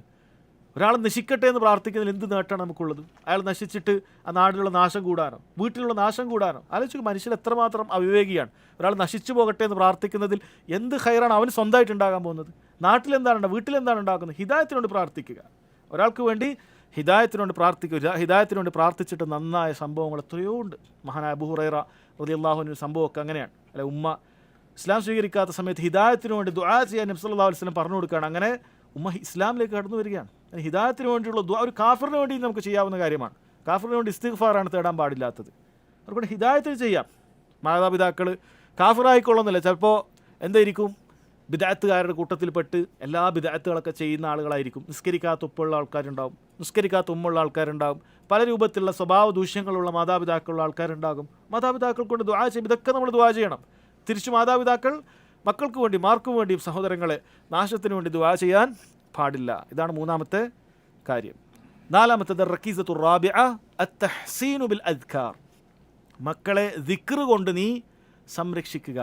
ദിക്റാകുന്ന കോട്ട കൊണ്ട് മക്കൾക്ക് സംരക്ഷണ കവചമേകുക. ഇതാണ് തഹ്സീനു ബിൽ അദ്കാർ എന്ന് പറഞ്ഞാൽ അതുകൊണ്ട് ഉദ്ദേശിക്കുന്നത്. ദിക്ർ എപ്പോഴും പ്രാധാന്യമാണ്. ചെറിയ മക്കൾക്ക് വേണ്ടി ദിക്ർ ചൊല്ലണം. ഈ ദിക്റും സഹോദരങ്ങളെ എവിടെയാണ് ആരംഭിക്കുന്നത് അറിയുമോ? അത് കുട്ടികൾ ഉണ്ടാകുന്നതിന് മുമ്പ് തന്നെ ദിക്റുണ്ട്. ഒരാൾക്ക് കുട്ടി ഉണ്ടാകുന്നതിന് മുമ്പ് തന്നെ മക്കൾക്ക് പൈശാചിക ഷർറുകൾ ഏൽക്കാതിരിക്കാനുള്ള ദിക്ർ നബി സല്ലല്ലാഹു അലൈഹി വസല്ലം പഠിപ്പിച്ചിട്ടുണ്ട്. മഹാനായ ഇബ്നു അബ്ബാസ് റളിയല്ലാഹു അൻഹു ഉദ്ധരിക്കുന്ന ഇമാം ബുഖാരി മുസ്ലിം ഒക്കെ ഉദ്ധരിച്ചിട്ടുള്ള ഹദീസിൽ കാണാം, നബി സല്ലല്ലാഹു അലൈഹി വസല്ലം പറയുന്നു, ലൗ അന്ന അഹദഹും, നിങ്ങളിൽ ഒരാൾ, ഇദാ അറാദ അൻ യഅതി അഹ്ലഹു, നിന്റെ ഭാര്യയുമായി വീഴ്ച നടത്താൻ ഉദ്ദേശിച്ചാൽ, ലൈംഗിക ബന്ധത്തിൽ ഏർപ്പെടാൻ ഉദ്ദേശിച്ചാൽ, ഖാൽ, അവൻ പറയുന്നു, ബിസ്മില്ലാഹ്, അള്ളാഹുവിൻ്റെ നാമത്തിൽ, അല്ലാഹുമ്മ ജന്നിബ്ന ശൈത്താൻ, അള്ളാഹു ഞങ്ങളിൽ നിന്നും പിശാചിനെ അകറ്റണമേ, വജന്നിബി ശൈത്താന മാ റസഖ്തന, ഞങ്ങൾക്ക് നൽകുന്ന ഈ സന്താനത്തിൽ നിന്നും പിശാചിനെ നീ അകറ്റണമേ എന്നൊരാൾ പ്രാർത്ഥിച്ചാൽ, ഫഇന്നഹു ഇൻ യുഖദ്ദർ ബൈനഹുമാ വലദുൻ ഫീ ദാലിക്, ആ ഒരു ബന്ധത്തിൽ അല്ലാഹു സുബ്ഹാനഹു വ തആല നിനക്കൊരു കുട്ടിയെ ഉദ്ദേശിച്ചിട്ടുണ്ട് എങ്കിൽ, ലം യദുർറഹു ശൈത്താനുൻ അബദാ, ഒരിക്കലും പിശാചിൻ്റെ ഷർറ് അവൻ ഉണ്ടാവുകയില്ല എന്ന് നബി സല്ലല്ലാഹു അലൈഹി വസല്ലം അറിയിക്കാൻ. അപ്പോൾ ഇതൊക്കെ പല ആളുകൾക്കും അറിയില്ല, ഇതൊന്നും അറിയില്ല. വിവാഹം കഴിക്കുന്നു, അതിന് മര്യാദകൾ പഠിക്കാറൊന്നുമില്ല. വിവാഹം അത് പൊലിവാക്കാൻ വേണ്ടിയിട്ടുള്ള പല കാര്യങ്ങളും അറിയാം. ഇത്തരം വലിയ ദിക്റുകളെ കുറിച്ചിട്ടോ ദുആകളെ കുറിച്ചിട്ടോ പലപ്പോഴും അറിയില്ല. ആദ്യമായി ഭാര്യയെ കാണുമ്പോഴുള്ള പ്രാർത്ഥന എന്താണ്, ദിക്റുകൾ എന്താണ്, ഇതൊന്നും അറിയാത്ത ഒരുപാട് ആളുകളുണ്ട്. സഹോദരങ്ങളെ, കുട്ടികൾക്ക് വേണ്ടിയിട്ടുള്ള പ്രാർത്ഥന യഥാർത്ഥത്തിൽ ആരംഭിച്ചത് അത് കുട്ടികൾ ഉണ്ടാകുന്നതിന് മുമ്പ് തന്നെ ഉണ്ട് എന്ന് ഹദീസിൽ കാണാം. ഇനി കുട്ടികളുണ്ടായി, ചെറിയ പ്രായത്തിൽ തന്നെ അവർക്ക് വേണ്ടി ദുആ ചെയ്യണം. കുട്ടികൾക്ക് ദിക്റും ദുആയൊന്നും സ്വന്തമായി ചെയ്യാൻ അറിയില്ല. ആ സമയത്ത് അവർക്ക് വേണ്ടി എപ്പോഴും നമ്മൾ മന്ത്രിച്ചു കൊടുക്കണം. ഇബ്നു അബ്ബാസ് റളിയല്ലാഹു അൻഹു തന്നെ ഉദ്ധരിക്കുന്ന, ഇമാം ബുഖാരിയും അതുപോലെ അബൂ ദാവൂദൊക്കെ ഉദ്ധരിച്ചിട്ടുള്ള ഹദീസിൽ കാണാം, നബി സല്ലല്ലാഹു അലൈഹി വസല്ലം പ്രാർത്ഥിക്കുന്നത്, കാന നബിയു സല്ലല്ലാഹു അലൈഹി വസല്ലം യുഅവ്വിദുൽ ഹസന വൽ ഹുസൈൻ. ഇബ്നു അബ്ബാസ് റളിയല്ലാഹു അൻഹു പറയാൻ, നബി സല്ലല്ലാഹു അലൈഹി വസല്ലം പേരമക്കളായ ഹസനിനും ഹുസൈനിനും വേണ്ടി മന്ത്രിക്കാറുണ്ടായിരുന്നു, അള്ളാഹുവിനോട് രക്ഷ തേടാറുണ്ടായിരുന്നു. എന്താണ് രക്ഷ തേടാറുള്ളത്? അവർ രണ്ടുപേരെ നിർത്തിയിട്ട് പറയും, ഉഈദുകുമാ ബികലിമാത്തില്ലാഹി താമ്മ മിൻ കുല്ലി ശൈത്താനിൻ വഹാമ്മ വമിൻ കുല്ലി ഐനിൻ ലാമ്മ. ഉഈദുകുമാ, നിങ്ങൾക്ക് രണ്ടുപേർക്കും ഞാനിത് അള്ളാഹുവിനോട് രക്ഷ ചോദിക്കുകയാണ്, ബികലിമാത്തില്ലാഹി താമ്മ, അള്ളാഹുവിൻ്റെ പരിപൂർണമായ വചനങ്ങൾ കൊണ്ട്, മിൻ കുല്ലി ശൈത്താനിൻ വഹാമ്മ, എല്ലാ പിശാചിൽ നിന്നും ഉപദ്രവകാരികളായ വിഷജന്തുക്കളിൽ നിന്നും, വമിൻ കുല്ലി ഐനിൻ ലാമ്മ, കണ്ണേറിൽ നിന്നും, ഇതാ ഞാനിത് അള്ളാഹു സുബ്ഹാനഹു തആലയോട് ചോദിക്കുകയാണ് എന്ന് പറഞ്ഞ് പ്രാർത്ഥിക്കണം മക്കൾക്ക് വേണ്ടി. അല്ലെ, മക്കൾക്ക് ഉപദ്രവങ്ങൾ ഇല്ലാതിരിക്കാൻ, പൈശാചിക ഷർറുകൾ ഇല്ലാതിരിക്കാൻ, കണ്ണേറുകൾ ഏൽക്കാതിരിക്കാൻ പ്രാർത്ഥിക്കേണ്ട കാര്യമാണത്. എന്നിട്ട് നബി സല്ലല്ലാഹു അലൈഹി വസല്ലം പറയുമായിരുന്നു എന്നാണ്, കാന അബൂക്കും യുഅവ്വിദു ബിഹിമ ഇസ്മാഈല വ ഇസ്ഹാഖ്. നിങ്ങളുടെ പിതാവായ, ആരാണ് പിതാവ്? ഇസ്മായിലിനെയും ഇസ്ഹാക്കിനും വേണ്ടി ദുആ ചെയ്യാറുണ്ട്. ഇബ്രാഹിം അലൈഹി സ്വലാത്തു വസ്സലാം പൂർവ്വ പിതാവാണ്, മക്കളായ ഇസ്മായിൽ ഇസ്ഹാഖിന്. അപ്പോൾ വളരെ പാരമ്പര്യമുള്ള ഇബ്രാഹിം അലൈഹി സ്വലാത്തു വസ്സലാമിൻ്റെ കാലം മുതലേ ഉള്ള ദുആയാണിതെന്ന് മനസ്സിലാക്കാം. അപ്പോൾ അത് വലിയ പ്രാധാന്യമുണ്ട്. അപ്പോൾ പണ്ഡിതന്മാർ പറയാറുണ്ട്, ഒരു കാര്യം അള്ളാഹുവിൻ്റെ എല്ലാ അമ്പിയാക്കളും ചെയ്തു പോരുന്ന കാര്യമാണെങ്കിൽ അത് ഏറ്റവും പ്രാധാന്യമുള്ള കാര്യമായിരിക്കും. അല്ല, തൗഹീദ് അങ്ങനെയാണ്, നിസ്കാരം അങ്ങനെയാണ്, ഇതൊക്കെ എല്ലാ അമ്പിയാക്കളും ചെയ്തിട്ടുള്ള കാര്യമാണ്. എല്ലാ അമ്പിയാക്കളുടെ ശറയിലുമുള്ള ഒരു കാര്യമാണെങ്കിൽ വളരെ പ്രാധാന്യമുള്ള കാര്യമായിരിക്കും. അപ്പോൾ മക്കൾക്ക് വേണ്ടിയിട്ടുള്ള ഇത്തരം പ്രാർത്ഥന അത്ര പ്രാധാന്യമുള്ള കാര്യം എല്ലാ ശരീഅത്തിലും അല്ലാഹു സുബ്ഹാനഹു വ തആല ഉൾപ്പെടുത്തിയിട്ടുണ്ട്. ഇബ്രാഹിം അലൈഹി സ്വലാത്തു വസ്സലാം മക്കൾക്ക് വേണ്ടി പ്രാർത്ഥിച്ചിട്ടുണ്ട്. അപ്പോൾ നമ്മളൊക്കെ മക്കൾക്ക് വേണ്ടി പ്രാർത്ഥിക്കണം. നമ്മൾ മക്കൾക്ക് വേണ്ടി പ്രാർത്ഥിക്കണം. അവരെ പുറത്തേക്ക് കൊണ്ടുപോകുമ്പോഴും അല്ലാത്തപ്പോഴൊക്കെ ഈ പറയുന്ന പൈശാചിക ഷർറിൽ നിന്നാകട്ടെ, മറ്റുപദ്രവങ്ങളിൽ നിന്നാകട്ടെ, വിഷജന്തുക്കളിൽ നിന്നാകട്ടെ മക്കൾക്ക് ഷർറ് ഏൽക്കാതിരിക്കാൻ നമ്മൾ പ്രാർത്ഥിക്കേണ്ടതുണ്ട് എന്നാണ്. പിന്നീട് കുട്ടികൾക്ക് പ്രായമെത്തി അവർക്ക് ചൊല്ലാനൊക്കെ സാധിക്കുന്ന സമയത്ത് അവർ നമ്മൾ പഠിപ്പിച്ചു കൊടുക്കുക. നബി സല്ലല്ലാഹു അലൈഹി വസല്ലം പറഞ്ഞു, മകനെ ഭക്ഷണം കഴിക്കുന്ന സമയത്ത് എന്ത് പറയണം? ബിസ്മില്ല, അല്ലാഹുവിൻ്റെ നാമത്തിൽ ബിസ്മില്ല എന്ന് പറഞ്ഞ് ഭക്ഷണം കഴിക്കണം. അല്ല, പിശാച് അപ്പോൾ അതിൽ നിന്ന് ഭക്ഷണം കഴിക്കുകയില്ല എന്നാണ്. പിശാച് അല്ലെങ്കിൽ ആ പാത്രത്തിൽ നിന്ന് ഭക്ഷണം കഴിക്കുമെന്നാണ്, ഭക്ഷണത്തിന് ബർക്കത്തില്ലാതായി പോകും. അങ്ങനെ ഓരോ കാര്യത്തിൽ വീട്ടിലേക്ക് പ്രവേശിക്കുമ്പോൾ ബിസ്മില്ല, വാതിലടക്കുമ്പോൾ ബിസ്മില്ല, ഓരോ കാര്യങ്ങൾ വസ്ത്രം അയക്കുമ്പോൾ ബിസ്മില്ല, ഓരോ നമ്മൾ പറഞ്ഞു കൊടുക്കണം. ചെറിയ കുട്ടിക്ക് ഇങ്ങനെ ഇനിയിപ്പോൾ നിസ്കാരത്തിലെ ദിക്റുകൾ, രാവിലെയും വൈകുന്നേരമുള്ള ദിക്റുകൾ, ഇതൊക്കെ പ്രായമാകുന്ന സമയത്ത് തന്നെ നമ്മൾ ആദ്യം പഠിപ്പിച്ചു കൊടുക്കേണ്ടത് ദിക്റുകളാണ്. ഇതാണ് ആദ്യം പഠിപ്പിച്ചു കൊടുക്കേണ്ടത് കുട്ടിക്ക്. ബാക്കി എല്ലാ കാര്യങ്ങളും ഇംഗ്ലീഷിലെ പോയങ്ങളും അതും ഇതൊക്കെ എല്ലാം പഠിപ്പിച്ചിട്ടുണ്ടാവും. കുട്ടിക്ക് അറിയാത്തൊന്നും ഉണ്ടാവില്ല, അല്ലേ? ചെറിയ പ്രായത്തിൽ തന്നെ എൻ്റെ കുട്ടി നല്ല ഇംഗ്ലീഷ് പറയുന്നുണ്ട്, നല്ല തന്നെയാണ്, യാതൊരു കുഴപ്പമൊന്നുമില്ല. പക്ഷേ ഈ ദിക്ർ അറിയില്ല, ഫാത്തിഹ അറിയില്ല, പിന്നെ എന്ത് കാര്യമാണത്? ചെറിയ പ്രായത്തിൽ ഇതൊന്നും അറിയില്ല. നല്ല കുട്ടികൾ നല്ല ഇംഗ്ലീഷ് നല്ല ഉഷാറാണ്, നല്ല രീതിയിൽ സംസാരിക്കുന്നുണ്ട്, പക്ഷേ ഇതൊന്നും പഠിപ്പിച്ചു കൊടുത്തിട്ടില്ല, എന്ത് കാര്യമാണുള്ളത്? ഇതാണ് ആദ്യം പഠിപ്പിക്കേണ്ടത്. അതിനുശേഷം ബാക്കിയുള്ള ഭൗതിക കാര്യങ്ങൾ, ആവശ്യങ്ങളുള്ളത് നിങ്ങൾ പഠിപ്പിച്ചു കൊടുക്കുക. അപ്പോൾ ആദ്യം ദീനിൻ്റെ കാര്യങ്ങൾ സഹോദരങ്ങളെ ചെറിയ പ്രായത്തിൽ തന്നെ പഠിപ്പിച്ചു കൊടുക്കുക. അതിൽപ്പെട്ടതാണ് അദ്കാറുകൾ. അല്ലാതെ ബുദ്ധിയുള്ള ആളുകളുടെ ലക്ഷണം, അവർ അദ്കാറുകൾ ചൊല്ലും. കാരണം ശത്രുവിനെ നമ്മൾ കണ്ടുമുട്ടുന്ന, നമ്മൾ കാണാത്തൊരു ശത്രു നമുക്കുണ്ട്. കാണുന്ന ശത്രു ആണെങ്കിൽ നമുക്ക് ചെയ്യാനുള്ള പല കാര്യങ്ങളൊക്കെ ചെയ്ത്, നമുക്ക് കാണാത്ത, നമുക്കെതിരെ എപ്പോഴും തന്ത്രങ്ങൾ മെനഞ്ഞുകൊണ്ടിരിക്കുന്ന ശത്രുവാണ് പിശാച് എന്ന് പറയുന്നത്. അവനെതിരെയുള്ള ആയുധം എന്ന് പറയുന്നത് അത് ദിക്റുകളാണ്. പിശാചിനെതിരെയുള്ള ആയുധങ്ങൾ ദിക്റുകളാണ്. അത് നമ്മൾ ചെല്ലാതെ നമ്മൾ പുറത്തേക്ക് ഇറങ്ങുമ്പോൾ നമ്മൾ ഇങ്ങനെ പടച്ചട്ട ഇല്ലാതെ ശത്രുക്കളുടെ കോട്ടയിലേക്ക് പോകുന്നത് പോലെ നമുക്ക് പരിക്കുകൾ ഏൽക്കും. അത് നമ്മൾ ഏൽക്കുന്ന പരിക്ക് നമ്മുടെ ദീനിനാണ്, നമ്മുടെ കൽബിനാണ് ഏൽക്കുക. നമ്മുടെ ശരീരത്തിനും ഏൽക്കുന്ന പരിക്കുകളുണ്ട്. അതുകൊണ്ട് ദിക്റുകൾ രാവിലെയും വൈകുന്നേരം നമ്മൾ ചൊല്ലുക. കുട്ടികൾക്ക് ഇതുപോലെയുള്ള ചൊല്ലാൻ അറിയാത്ത ആളുകൾക്ക് ഈ രൂപത്തിൽ മന്ത്രങ്ങൾ ചൊല്ലിക്കൊടുക്കുക. ചൊല്ലാൻ പറ്റുന്ന പ്രായമാകുന്ന സമയത്ത് ദിക്റുകൾ പഠിപ്പിച്ചു കൊടുക്കുക. പടിപടിയായിട്ട് എല്ലാ ദിക്റുകളും ഒറ്റയടിക്ക് കുട്ടികൾക്ക് പഠിക്കാൻ പറ്റില്ല. ചെറുത് പഠിപ്പിച്ചു കൊടുക്കുക നമ്മൾ ചെയ്യേണ്ട കാര്യമാണ്. അഞ്ചാമത്തെ കാര്യം അദ്ദേഹം പറയുന്നു, റക്കീസത്തുൽ ഖാമിസ ഇഖ്തിയാറു അൽ അസ്മാ അത്തയ്യിബ. കുട്ടികൾക്ക് നല്ല പേര് വെച്ച് കൊടുക്കുക എന്നുള്ളതാണ്. ചെറിയ കുട്ടികൾക്ക് പേരിടുമ്പോൾ ശ്രദ്ധിക്കണം എന്നാണ് പറയാൻ കാരണം.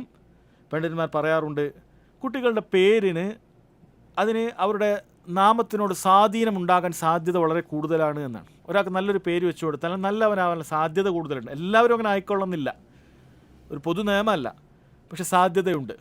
ഒരു മോശപ്പെട്ടൊരു പേരാണ് അവനുള്ളതെങ്കിൽ ഏകദേശം അവൻ്റെ അഖീദയും അല്ലെങ്കിൽ അവൻ്റെ സ്വഭാവമൊക്കെ അങ്ങനെ ആവാനുള്ള സാധ്യത വളരെ കൂടുതലാണ്. അതുകൊണ്ട് നല്ല പേരുകൾ വെച്ച് കൊടുക്കാൻ എപ്പോഴും ശ്രദ്ധിക്കണം. ഏറ്റവും നല്ല പേരായി പഠിപ്പിച്ചത് അബ്ദുറഹ്മാൻ എന്നൊക്കെയുള്ള പേരാണ്. അതുപോലെ മുഹമ്മദ്, സാലിഹ്, അമ്പിയാക്കളുടെ പേരുണ്ട്, സഹാബികളുടെ, താബിഈങ്ങളുടെ, അയിമ്മത്തുകളെ, നല്ല നല്ല ആളുകളുടെ പേരുകൾ, അതായത് അമ്പിയാക്കളുടെയോ സ്വാലിഹീങ്ങളുടെയൊക്കെ നല്ല നല്ല ആളുകളുടെ പേരുകളൊക്കെ നമ്മൾ വെച്ചു കൊടുക്കാൻ ശ്രദ്ധിക്കുക. എന്തെങ്കിലുമൊക്കെ പേരിട്ട് കൊടുക്കുന്ന ഒരു കാലഘട്ടത്തിലാണ് നമ്മളുള്ളത്. എന്തെങ്കിലുമൊക്കെ അത് അർത്ഥമൊന്നും അറിയണ്ടാവില്ല. ചോദിക്കപ്പെട്ട ഉസ്താദിന് ബുദ്ധിമുട്ടാണ്. കാരണം ചിലപ്പോൾ മലയാളം അറബിയൊന്നും ആയിരിക്കില്ല, ഏതെങ്കിലും ഫാർസിയോ ഏതെങ്കിലുമൊക്കെ പേരുകളൊക്കെ എങ്ങനെയൊക്കെ രണ്ടക്ഷരങ്ങളൊക്കെ കൂട്ടി ഒരു സ്റ്റൈലിഷ് നെയിം ഉണ്ടാക്കുക. അല്ല, നാട്ടിൽ ആർക്കും ഇല്ലാത്തൊരു പേരിടുക. ഇതൊക്കെയാണ് പലരുടെയും ചിന്ത. യഥാർത്ഥത്തിൽ നാട്ടിൽ ആർക്കും ഇല്ലാത്ത പേരിടുക എന്നുള്ളത് അത് ഈ ഒരു നിയമത്തിനെതിരാണെന്ന് ചില പണ്ഡിതന്മാർ പറഞ്ഞത് കാണാൻ സാധിക്കും. നാട്ടിൽ പൊതുവെ പ്രചാരത്തിലുള്ള പേരാണ് ഇടേണ്ടത്. ആരും കേൾക്കാത്തൊരു പേരിടണം. ഇതൊക്കെയാണ് പലരുടെയും ചിന്ത. അത് പിന്നീട് അജമികൾ കൊണ്ടുവന്ന രീതിയാണ്. അറബികൾക്ക് അങ്ങനെയല്ല. ഒരു നാട്ടിൽ തന്നെ അബ്ദുള്ള 150 ഉണ്ടാവും, അബ്ദുൽ അസീസും അബ്ദുറഹ്മാനൊക്കെ അത്രയും ഉണ്ടാവും. നല്ല പേരിടുക. മറ്റവൻ്റെ വീട്ടിലുണ്ട്, ഇന്നാളെ വീട്ടിലുണ്ട്, ഒരു കാര്യമില്ല. നല്ല പേരുണ്ടെങ്കിൽ അത് തിരഞ്ഞെടുക്കാൻ പരമാവധി ശ്രദ്ധിക്കുക. അല്ലാഹു സുബ്ഹാനഹു വ തആലയ്ക്ക് ഏറ്റവും ഇഷ്ടമുള്ള പേര് അബ്ദുള്ള, അതുപോലെ അബ്ദുറഹ്മാൻ എന്നുള്ള പേരാണ്. ഇവിടെ പണ്ഡിതന്മാർ പറയാണ്, ഇങ്ങനെ പേരിട്ട് കൊടുത്തു കഴിഞ്ഞാൽ കുട്ടികൾക്ക് ആ രൂപത്തിൽ കാര്യങ്ങൾ പറഞ്ഞു കൊടുക്കാൻ പറ്റും. മോനെ നിൻ്റെ പേര് അബ്ദുള്ള എന്നാണ്, ഞാൻ അള്ളാഹുവിൻ്റെ അടിമയാണ്, അള്ളാഹുവിൻ്റെതല്ലാത്ത ഒരാളുടെ മുന്നിൽ നീ തലവനിക്കേണ്ടവനല്ല. നീ അള്ളാഹുവിൻ്റെ അടിമയാണ്. നീ അള്ളാഹുവിൻ്റെ അടിമയായിട്ട് എങ്ങനെ അള്ളാഹു അല്ലാത്ത ആളുകൾക്ക് ഈ അടിമ വരെ ചെയ്യാൻ സാധിക്കും? അള്ളാഹു അല്ലാത്ത ആളുകളോട് പ്രാർത്ഥിക്കുക, സഹായം തേടുക, എങ്ങനെയാണ് നിനക്ക് സാധിക്കുന്നത്? നീ റബ്ബിൻ്റെ അടിമയാണ്. അതിൽ നിൻ്റെ പേര് മകൻ മുഹമ്മദ് എന്നാണ് നിൻ്റെ പേര്. മോനെ, നീ നബിയുടെ പേരാണ്. അള്ളാഹുവിന് ഏറ്റവും ഇഷ്ടമുള്ള അഷ്റഫുൽ ഖൽക്കിൻ്റെ പേരാണ്, നമ്മുടെ പ്രവാചകനാണ് മുഹമ്മദ് സല്ലല്ലാഹു അലൈഹി വസല്ലം. ആ പേരും വെച്ച് നീ മോശപ്പെട്ട സ്വഭാവം ഉണ്ടാകും. അവിടുന്ന് കളവ് പറയുമായിരുന്നില്ല, അവിടുന്ന് മോശം സംസാരിക്കുമായിരുന്നില്ല, അവിടുത്തെ നാവുകളിലൂടെ നല്ലതല്ലാതെ പുറത്തു വരുന്നില്ല. നീ നല്ല മുഹമ്മദ് എന്നുള്ള പേരുള്ള മകൻ, മോനെ നീ നല്ല മോനായിരിക്കണം. നിൻ്റെ പേര് ഇബ്രാഹിം എന്നാണ്, നിൻ്റെ പേര് ഇസ്മായിൽ എന്നാണ്, നിൻ്റെ പേര് ഇസ്ഹാഖ് എന്നാണ്, നിൻ്റെ പേര് യഅ്കൂബ് എന്നാണ്. നീ അമ്പിയാക്കളുടെ പേരാണ്. അമ്പിയാക്കളുടെ സ്വഭാവം നിനക്ക് ഉണ്ടാകേണ്ടതുണ്ട്. ഈ കാര്യം അവർക്ക് പറഞ്ഞു കൊടുത്താൽ അതെപ്പോഴും ചിന്തിക്കുന്ന കാര്യമായിരിക്കും. നീ ആലോചിച്ച് നോക്കുക, ചില ആളുകൾ ചില ഫുട്ബോൾ പ്ലെയറുടെ പേരൊക്കെയാണ് ഇടുന്നത്. ഒരു മുസ്ലിമായ ഒരു വ്യക്തി അയാളുടെ മകനിട്ട പേര് മെസ്സി എന്നാണ്. എനിക്ക് അറിയുന്ന ഒരാളാണ്, മെസ്സി എന്നാണ് മകൻ. അയാൾക്ക് ഈ പ്ലെയറുള്ള ഒരു കാഫറിൻ്റെ പേരാണ് ഇട്ട് കൊടുത്തത്. ചിന്തിച്ച് നോക്കിയിട്ട് അയാളുടെ വിവരക്കേട് എത്ര മാത്രമാണ്. ഒരു കാഫറിൻ്റെ പേര് എങ്ങനെയാണ് അയാൾ അങ്ങനെ മനുഷ്യൻ്റെ ബുദ്ധിയില്ലാതായിപ്പോൾ അങ്ങനെയാണ് ചെയ്യുന്നത്? ഇങ്ങനെയുള്ള ആളുകളുടെ പേര്, അല്ലെങ്കിൽ ഒരു അർത്ഥമില്ലാത്ത പേരുകൾ, അല്ലെങ്കിൽ ആ രൂപത്തിൽ ഇവന് ഇഷ്ടപ്പെട്ട സ്പോർട്സ്മാനോ ആർട്ടിസ്റ്റോ ഇങ്ങനെയുള്ള ആളുകളുടെയൊക്കെ പേരുകൾ. കാരണം അതിനോടാണ് ഇവന് ഭ്രമം. ഇപ്പോൾ ഈ കുട്ടി സ്വാഭാവികമായും ഈ പേരുള്ള വ്യക്തി ആലോചിച്ച് നോക്കുക, ഈ കുട്ടി ഇങ്ങനെ ചിന്തിക്കുക, എല്ലാവരും പിന്നെ നല്ല ഫുട്ബോൾ കളിക്കാരനാകും, അതായിരിക്കും അവനുണ്ടാകാൻ പോകുന്നത്. അല്ലെങ്കിൽ നല്ലൊരു പേരിട്ട് കൊടുത്താൽ അതിനോട് സാദൃശ്യം ഉണ്ടാകാൻ സാധ്യതയുണ്ട്. അതുകൊണ്ട് നല്ല പേരുകൾ എപ്പോഴും തിരഞ്ഞെടുക്കാൻ ശ്രദ്ധിക്കുക എന്നുള്ളതാണ്. അത് കുട്ടികളെ നല്ല രീതിയിൽ വളർത്തുന്നതിന് സ്വാധീനിക്കുന്ന ഒരു പോയിൻ്റായിട്ട് പണ്ഡിതന്മാർ പറയുന്നുണ്ട്. മോശപ്പെട്ട പേരുകൾ അവരുടെ തർബീയത്തിലും സ്വാധീനിക്കും എന്നുള്ളത് കൊണ്ടാണ്. ഇനി കുനിയത്തിടുന്ന കുനിയത്ത് ശീലമുള്ള സ്ഥലങ്ങളിലാണെങ്കിൽ കുനിയത്തൊക്കെ വിളിക്കാമെന്നാണ്. ചെറിയ കുട്ടികൾക്ക് നബി സല്ലല്ലാഹു അലൈഹി വസല്ലം കുനിയത്തൊക്കെ വിളിച്ചത് കാണാൻ സാധിക്കും. യാ അബ ഉമൈർ, ചെറിയ കുട്ടിയെ വിളിച്ചാണ് അബു ഉമൈർ എന്നുള്ളത്. അപ്പോൾ അത് പറയാൻ കാരണം പണ്ഡിതന്മാർ പറയും, നല്ല ഇങ്ങനെയുള്ള വിളിപ്പേരുകളില്ലെങ്കിൽ ആളുകൾ എന്ത് ചെയ്യുന്ന അറിയും, എന്തെങ്കിലും മോശപ്പെട്ട പേര് കിട്ടിക്കും. അങ്ങനെ മോശപ്പെട്ട പേര് ഒരാൾക്ക് കിട്ടിക്കഴിഞ്ഞാൽ പിന്നെ ജീവിതകാല ആ പേര് ഉണ്ട്. അപ്പോൾ അത് വരുന്നതിന് മുമ്പ് തന്നെ നല്ല പേരുകൾ, വിളിപ്പേരുകൾ വരുത്തുക എന്നുള്ളത് നല്ല കാര്യമാണ്. അല്ല ആളുകൾ എന്ത് ചെയ്യും, രണ്ട് അബ്ദുള്ള ഉണ്ടെങ്കിൽ ഇവനെ ചിലപ്പോൾ വേറെ എന്തെങ്കിലുമൊക്കെ വിളിച്ചിട്ട് മോശപ്പെട്ട എന്തെങ്കിലുമൊക്കെ ലക്കബിലൂടെ ആയിരിക്കും ഈ അബ്ദുള്ള അറിയപ്പെടുക, അല്ലേ? അവന് ഇന്ന നീളം കൂടിയതോ നീളം കുറഞ്ഞതോ തടിയെന്നോ അങ്ങനെ എന്തെങ്കിലുമൊക്കെ പേരിട്ടാളെ. അപ്പോൾ അതിനൊക്കെ കുനിയത്തിട്ട് കൊടുക്കുക, മനസ്സിലാവണമെങ്കിൽ ഒരേപോലത്തെ പേരുകളുണ്ടെങ്കിൽ. അപ്പോൾ അങ്ങനെയുള്ള നല്ല ലക്കബുകൾ ആളുകൾ മോശം വെക്കുന്നതിന് മുമ്പേ കൊണ്ടുവരിക എന്നത് നല്ലതാണെന്ന് പണ്ഡിതന്മാർ പറയുന്നുണ്ട്. ആറാമത്തെ പോയിന്റ്, റക്കീസത്തു സാദിസ അൽ അദ്ലു ബൈന അൽ അബ്ന. കുട്ടികൾക്കിടയിൽ എന്ത് ചെയ്യണം? നീതിയോടുകൂടി വർത്തിക്കണം എന്നുള്ളതാണ്. കുട്ടികൾ നന്നാവാൻ വളരെയധികം സഹായകമാകുന്ന ഒരു കാര്യമാണത്. ഒരു കുട്ടിയോട് മാത്രം, നമുക്ക് 3 കുട്ടികളുണ്ട്, ഒരു കുട്ടിയോട് നല്ല സ്നേഹം കാണിക്കുന്നു, മറ്റേ 2 കുട്ടികളെ പരിഗണിക്കുന്നില്ല, 2 കുട്ടിയോട് നല്ല സ്നേഹം കാണിക്കുന്നു, ഒരു കുട്ടിയോട് തീരെ പരിഗണിക്കുന്നില്ലെങ്കിൽ സ്വാഭാവികമായി നമുക്കറിയാമല്ലോ, ചെറിയ കുട്ടികളും വിചാരിക്കരുത് ചെറിയ കുട്ടി അതൊന്നും ചിന്തിക്കൂല. ചെറിയ കുട്ടി അവനൊരു കാര്യം കിട്ടുന്നില്ല എന്ന് കണ്ടാൽ അവൻ ചിന്തിക്കും. ഈ മാതാപിതാക്കളോട് അവനൊരു ഉള്ളിലൊരു വെറുപ്പും ദേഷ്യമൊക്കെ ഉണ്ടാകും. ഇതിൻ്റെ ഫലം എന്തായിരിക്കും? നമ്മൾ പറയുന്നത് കേൾക്കൂല, നമ്മളെ ചിന്തിക്കുന്നുണ്ട്. ചിലപ്പോൾ നമ്മൾ പറയുന്നത് കേൾക്കും, നമ്മൾ വെറുപ്പുണ്ടാകും ചെറിയ മനസ്സിൽ. കാരണം എനിക്കൊന്നും തരുന്നില്ല, മറ്റേ കൊടുക്കുന്നുണ്ട്, അവനെ രൂപത്തിൽ പരിഗണിക്കുന്നുണ്ട്, എന്നെ പരിഗണിക്കുന്നില്ല. ഈ രൂപത്തിലുണ്ടായാൽ സഹോദരങ്ങളെ, അത് മാതാപിതാക്കൾ പറയുന്നത് കേൾക്കാനും അനുസരിക്കാനൊക്കെ ഒരു തടസ്സമായി അത് തീരും. അത് വളരെ ഗൗരവമുള്ള കാര്യമായിട്ട് തന്നെയാണ് മനസ്സിലാക്കേണ്ടത്. മഹാനായ നുഅ്മാൻ ഇബ്നു ബഷീർ റളിയല്ലാഹു അൻഹു, അദ്ദേഹം ഒരുപാട് ഹദീസുകളൊക്കെ റിവായത്തിൽ സഹാബിയാണ്. സഹീൽ ബുഖാരിയിൽ കാണാം, അദ്ദേഹം പറയാണ്, അദ്ദേഹത്തിൻ്റെ ഉപ്പയായ നുഅ്മാൻ്റെ ഉപ്പയായ ബഷീർ റളിയല്ലാഹു അൻഹു, രണ്ടുപേരും സഹാബിയാണ് റളിയല്ലാഹു അൻഹുമ, മകനായ നുഅ്മാനിനൊരു ഭൂമി നൽകി, ദാനമായിട്ടൊരു ഭൂമി നൽകി, കുറച്ച് ഭൂമി നൽകി. അപ്പോൾ നൽകിയപ്പോൾ ഉമ്മ പറഞ്ഞു ഉപ്പയോട്, താങ്കൾ ഇങ്ങനെ നുഅ്മാന് നൽകിയത് ഒന്ന് നബി സല്ലല്ലാഹു അലൈഹി വസല്ലം അടുക്കൽ പോയിട്ടൊന്ന് പറയും, ഇങ്ങനെ ഒരു മകനെ നൽകിയിട്ടുള്ളൂ, അപ്പോൾ ഇത് ഒന്ന് നബിയോടൊന്ന് സാക്ഷ്യം വഹിക്കാൻ പറയണം, ഒന്ന് പോയി പറയണം എന്ന് പറഞ്ഞു. അദ്ദേഹം നബി സല്ലല്ലാഹു അലൈഹി വസല്ലം അടുക്കലേക്ക് പോയിട്ട് പറഞ്ഞു, ഞാനിത് നുഅ്മാൻ ഇങ്ങനെ ഒരു ഭൂമി നൽകിയിട്ടുണ്ട്, ഇന്ന സ്ഥലത്തൊരു പറമ്പ് നൽകിയിട്ടുണ്ട്, അഭിപ്രായം അറിയാനാണ്. നബി സല്ലല്ലാഹു അലൈഹി വസല്ലം തിരിച്ചു ചോദിച്ചു, അഅതൈത സായിറ വലദിക മിസ്ല ഹാദാ, എല്ലാ കുട്ടികൾക്ക് ഇതേപോലെ കൊടുത്തിട്ടുണ്ടോ എന്ന് ചോദിച്ചു. അദ്ദേഹം പറഞ്ഞില്ല, എല്ലാവരും കൊടുത്തിട്ടില്ല. നബി സല്ലല്ലാഹു അലൈഹി വസല്ലം പറഞ്ഞു, ഫത്തഖുല്ലാഹ് വഅദിലു ബൈന ഔലാദിക്കും, അല്ലാഹുവിനെ സൂക്ഷിക്കണം, മക്കൾക്കിടയിൽ നീതിയോടുകൂടി വർത്തിക്കണം എന്ന് പറഞ്ഞു. ചില റിവായത്തിൽ കാണാം, നബി സല്ലല്ലാഹു അലൈഹി വസല്ലം പറയുന്നു, ഫഅശ്ഹിദ് അലാ ഹാദാ ഗൈരി, വേറെ ആരെയും കൊണ്ടെങ്കിലും സാക്ഷ്യം വഹിച്ചോ. അതായത് ഞാൻ സാക്ഷ്യം വഹിക്കൂല എന്ന് പറഞ്ഞാൽ എനിക്ക് സാക്ഷ്യം വഹിക്കാൻ പറ്റുന്ന ഒരു കാര്യമല്ല ഇത്. അങ്ങനെ പല റിവായത്തിലും കാണുന്നുണ്ട്. അയസുറുക അൻ യകൂനു ഇലൈക ഫിൽ ബർരി സവാ ഫിൽ ബിർരി സവാ, അയസുറുക അൻ യകൂനു ഇലൈക ഫിൽ ബിർരി സവാ, ഇവരെല്ലാവരും നിന്നോട് ഒരേപോലെ നല്ല നിലക്ക് വർത്തിക്കണം നീ ആഗ്രഹിക്കുന്നുണ്ടോ? അദ്ദേഹം പറഞ്ഞു അതെ. എങ്കിൽ ഫലാ ഇദൻ, അങ്ങനെ ഒരാൾക്ക് മാത്രം അങ്ങനെ കൊടുക്കരുത്. കാരണം ബാക്കിയുള്ളവർ ചിലപ്പോൾ എന്ത് ചെയ്യും, എതിരെ അസൂയ ഉണ്ടാകും, അല്ലെങ്കിൽ ആ രൂപത്തിൽ എന്ത് ചെയ്യും, അവർക്ക് എന്തെങ്കിലുമൊക്കെ മോശം സ്വഭാവങ്ങൾ ഉണ്ടാകാൻ സാധ്യതയുണ്ട് എന്നാണ്. അതുകൊണ്ട് പണ്ഡിതന്മാർ പറയാണ്, നമ്മളങ്ങനെ ദാനം കൊടുക്കുന്ന സമയത്ത് ഒരുപോലെ കൊടുക്കണം. ഇവിടെ വ്യത്യസ്തമായി മനസ്സിലാക്കേണ്ട ഒരു കാര്യം, ചെറിയ ചെറിയ സമ്മാനങ്ങളാണെങ്കിൽ അതിന് ഒരേപോലെ തന്നെ ഒരേ എമൗണ്ടൊക്കെ കൊടുക്കാവുന്നതാണ്. എന്നാൽ വലിയ വലിയ വീതം വെക്കലാണ് എങ്കിൽ, വലിയ വലിയ ഭാഗം വെക്കലാണ് എങ്കിൽ അതിൽ നമ്മളെ മീറാസിൻ്റെ നിയമം പാലിക്കണം, അനന്തര സ്വത്തിൻ്റെ നിയമം തന്നെ പാലിക്കണം. അത് പ്രത്യേകം ശ്രദ്ധിക്കേണ്ട കാര്യമാണ്. ഒരാൾക്ക് വലിയൊരു ഏക്കർ സ്ഥലമുണ്ട്, ഒരാണും ഒരു പെണ്ണും ഉള്ളെങ്കിൽ രണ്ടാൾക്കും അര ഏക്കർ വെച്ച് കൊടുത്താൽ പോരാ. മറിച്ച് പെണ്ണിനേക്കാൾ ഇരട്ടി ആണിന് കിട്ടണം, പെണ്ണിനേക്കാൾ ഇരട്ടി ആണ് കിട്ടണം. മരിക്കുന്നതിന് മുമ്പ് ഇങ്ങനെ കൊടുത്തു കഴിഞ്ഞാൽ എന്താണ് അതിൻ്റെ സംഭവം? അതിൻ്റെ റിസൾട്ട് എന്താണ്? മരിച്ചു കഴിഞ്ഞാൽ ശരിക്കും ഇവനാണ് ഇരട്ടി കിട്ടേണ്ടിയിരുന്നത്. അത് ഇയാൾ ജീവിതത്തിൽ തന്നെ പകുതി കൊടുത്താൽ ശരിയാവില്ല. എന്നാൽ ചെറിയൊരു പെരുന്നാളിന് സമ്മാനം കൊടുക്കുകയാണ്, ഓരോരുത്തർക്ക് 100 രൂപ വെച്ച് കൊടുക്കുകയാണ്, അല്ലെങ്കിൽ 10 റിയാൽ വെച്ച് കൊടുക്കുകയാണ്, അത് ഒരേപോലെ കൊടുക്കാവുന്നതാണ്. കാരണം ചെറിയ നിസ്സാരമായ സമ്മാനമാണ്, കുഴപ്പമില്ല. എന്നാൽ വലിയ വലിയ സ്വത്തൊക്കെ ഭാഗിക്കുകയാണ് എങ്കിൽ അത് അനന്തര സ്വത്തിൻ്റെ നിയമത്തിലേ ഭാഗിക്കാവൂ, അല്ലേ? അങ്ങനെ ചെയ്യാവൂ. ഒരേപോലെ എന്നുള്ളതല്ല നീതി. നീതി എന്ന് പറയുന്നത് എന്താണ്? ദീനോട് യോജിക്കുക എന്നുള്ളതാണ്, അതാണ് നീതി. അല്ലാണ്ട് തുല്യത എന്നുള്ളതല്ല എപ്പോഴും നീതി. ചില സമയത്ത് തുല്യത നീതിയാവുകയില്ല. തുല്യത വേറെയാണ്, നീതി വേറെയാണ്. നീതിയോടുകൂടിയാണ് നബി സല്ലല്ലാഹു അലൈഹി വസല്ലം വർത്തിക്കാൻ പറഞ്ഞത്. അതുകൊണ്ട് അത് പ്രത്യേകം ശ്രദ്ധിക്കേണ്ട കാര്യമാണത്. 7ാമത്തെ കാര്യം അർ-റഖീസത്തു സാബിഅ, വളരെ ഗൗരവമുള്ള കാര്യമാണ്. അർ-റിഫ്ഖു വർ-റഹ്മ, കുട്ടികളോട് അങ്ങേയറ്റം കാരുണ്യത്തോടുകൂടി മയത്തോടുകൂടി നമ്മൾ വർത്തിക്കണം എന്നുള്ളത് വളരെ ഗൗരവമുള്ളൊരു കാര്യമാണ്. കുട്ടികൾ നന്നാവാൻ ഏറെ സഹായകമാകുന്ന കാര്യമാണ്. അത് ദീനിൻ്റെ പൊതു നയമാണ്. ഹദീസിൽ കാണാം, ഇന്ന റിഫ്ക ലാ യകൂനു ഫീ ഷൈഇൻ ഇല്ലാ സാന വലാ യുൻസഉ മിൻ ഷൈഇൻ ഇല്ലാ ഷാന. ഏത് കാര്യത്തിലാകട്ടെ, ദീനിൻ്റെ ഏത് കാര്യത്തിലാകട്ടെ, ദുനിയാവിലും ആകട്ടെ, അതിൽ റിഫ്ക് ഉണ്ടെങ്കിൽ, നൈർമല്യമുണ്ടെങ്കിൽ, നമ്മൾ വളരെ സോഫ്റ്റായിട്ട് കാര്യങ്ങൾ കൊണ്ടുപോവുകയാണെങ്കിൽ ഇല്ലാ സാൻ, അത് ഭംഗിയാക്കും. വളരെ ഭംഗിയിൽ അത് അവതരിപ്പിക്കാൻ സാധിക്കും, വളരെ ഭംഗിയിൽ അതിനൊരു ഹാപ്പി എൻഡിങ് ഉണ്ടാകും, നന്നായിട്ടത് എൻഡ് ചെയ്യാൻ പറ്റും, കാര്യങ്ങൾ നടത്താൻ പറ്റും. എന്നാൽ വല യുൻസ മിൻ ഷൈഇൻ, ഒരു കാര്യത്തിൽ അങ്ങനെ നൈർമല്യമില്ല, വളരെ പരിശായിട്ടാണ് കാര്യങ്ങളൊക്കെ അവിടെ നടക്കുന്നത്, പെരുമാറുന്നത്. ഇല്ല ഷാൻ, അതിനെ വഷളാക്കി മോശമാക്കാതിരിക്കുകയില്ല. അത് അനുഭവമുള്ള കാര്യമായിരിക്കില്ല. രണ്ടാൾ തമ്മിലൊരു പ്രശ്നമുണ്ട്, മൂന്നാമതായിട്ട് നല്ല രീതിയിൽ പോയി പറഞ്ഞ് പെരുമാറിയാൽ ചിലപ്പോൾ രണ്ടാൾക്കിടയിൽ നല്ല രീതിയിൽ സുൽഹാവും. എന്നാൽ മൂന്നാമത് പോകുന്നവനും അവിടെ ഫുൾ പ്രശ്നമാണ്, ഏതെങ്കിലും ഒരു ഭാഗത്തൂടെ അങ്ങോട്ട് അടിയായാലും എല്ലാം കൂടി ചില മൂന്ന് വൈക്കാവും. അത് നമുക്ക് സാധാരണ ബുദ്ധിയുള്ള ആളുകൾക്ക് അറിയുന്ന കാര്യം തന്നെയാണ്. എന്നാൽ ഏതൊരാൾ ഇങ്ങോട്ട് മോശമായി പെരുമാറി നമ്മളൊന്ന് ക്ഷമിച്ച് ഒന്ന് രീതിയിൽ പറഞ്ഞാൽ വളരെ മനോഹരമായി ചിലപ്പോൾ അത് പിരിയും. പക്ഷെ നമ്മൾ ഇങ്ങോട്ട് വരുമ്പോൾ തന്നെ അതിൻ്റെ ഇരട്ടി അങ്ങോട്ടൊക്കെ പറയാനൊക്കെ നിന്നാൽ വളരെയധികം അത് എന്ത് ചെയ്യും സഹോദരങ്ങളെ, അത് മോശമായി തീരും. അത് പൊതുതത്വമാണ്. അതേ കാര്യം തന്നെ ചെറിയ കുട്ടികളോട് അവരുടെ ഇളം പ്രായത്തിൽ തന്നെ അവരോട് നമ്മൾ നല്ല രീതിയിൽ ഇരിഫ്കോടുകൂടി പെരുമാറേണ്ടതുണ്ട്. അവർ ചിലപ്പോൾ കുസൃതി കൂടുതലായിരിക്കും, അവർ ചിലപ്പോൾ പറഞ്ഞാൽ കേൾക്കാത്തവരായിരിക്കും, ഇതൊക്കെ ഉണ്ടാവാം, സ്വാഭാവികമാണ്. അപ്പോൾ ആ സമയത്ത് നമ്മൾ പരുഷമായിട്ട് പെരുമാറുക എന്ന് പറയുന്നത് അതൊരിക്കലും ശരിയല്ല. ചില ആളുകൾ സ്വയം നിയന്ത്രണം മറന്നിട്ടൊക്കെയാണ് കുട്ടികളോട് പെരുമാറുന്നത്. കാരണം അവൻ്റെ നിയന്ത്രണം തന്നെ പോകണം. ഈ ചെറിയ കുട്ടിയോടാണ് ഈ പെരുമാറിയത് എന്നുള്ളത് കുറച്ചൊന്ന് മാറി ചിന്തിച്ചാൽ അവൻ നാണിപ്പിക്കുന്ന ഒരു കാര്യമായിരിക്കും. ചെറിയ കുട്ടിയാണ് എങ്ങനെ ചെയ്തത്, അടിച്ച് അല്ലെ, അങ്ങനെയൊക്കെ ചെയ്യുന്ന ആളുകളുണ്ട് സഹോദരങ്ങൾ, വളരെ ഗൗരവമുള്ള കാര്യമാണ്.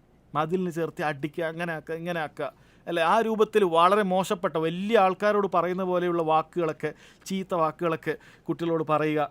ഈ രൂപത്തിൽ കുട്ടികളെ നമ്മൾ പരിപാലിച്ചാൽ സഹോദരങ്ങളെ അത് വളരെ ഗൗരവമുള്ള കാര്യമാണ്. കുട്ടികൾ വളരെ മോശമായി. ഇപ്പോൾ പ്രത്യേകിച്ചും ഈ കാലഘട്ടത്തിൽ, ഇപ്പോൾ മഹാനായ ഇബ്നു ബാസ് റഹിമഹുള്ളയൊക്കെ പറയാറുണ്ട്, ഇത് റിഫ്കിൻ്റെ കാലഘട്ടമാണ്. കാരണം ആളുകൾ അങ്ങേയറ്റം ജഹലിലുള്ളൊരു കാലഘട്ടത്തിലാണ് നമ്മളുള്ളത്. എല്ലാവരോടും പരമാവധി റിഫ്ക് കാണിക്കേണ്ട കാലഘട്ടമാണ്.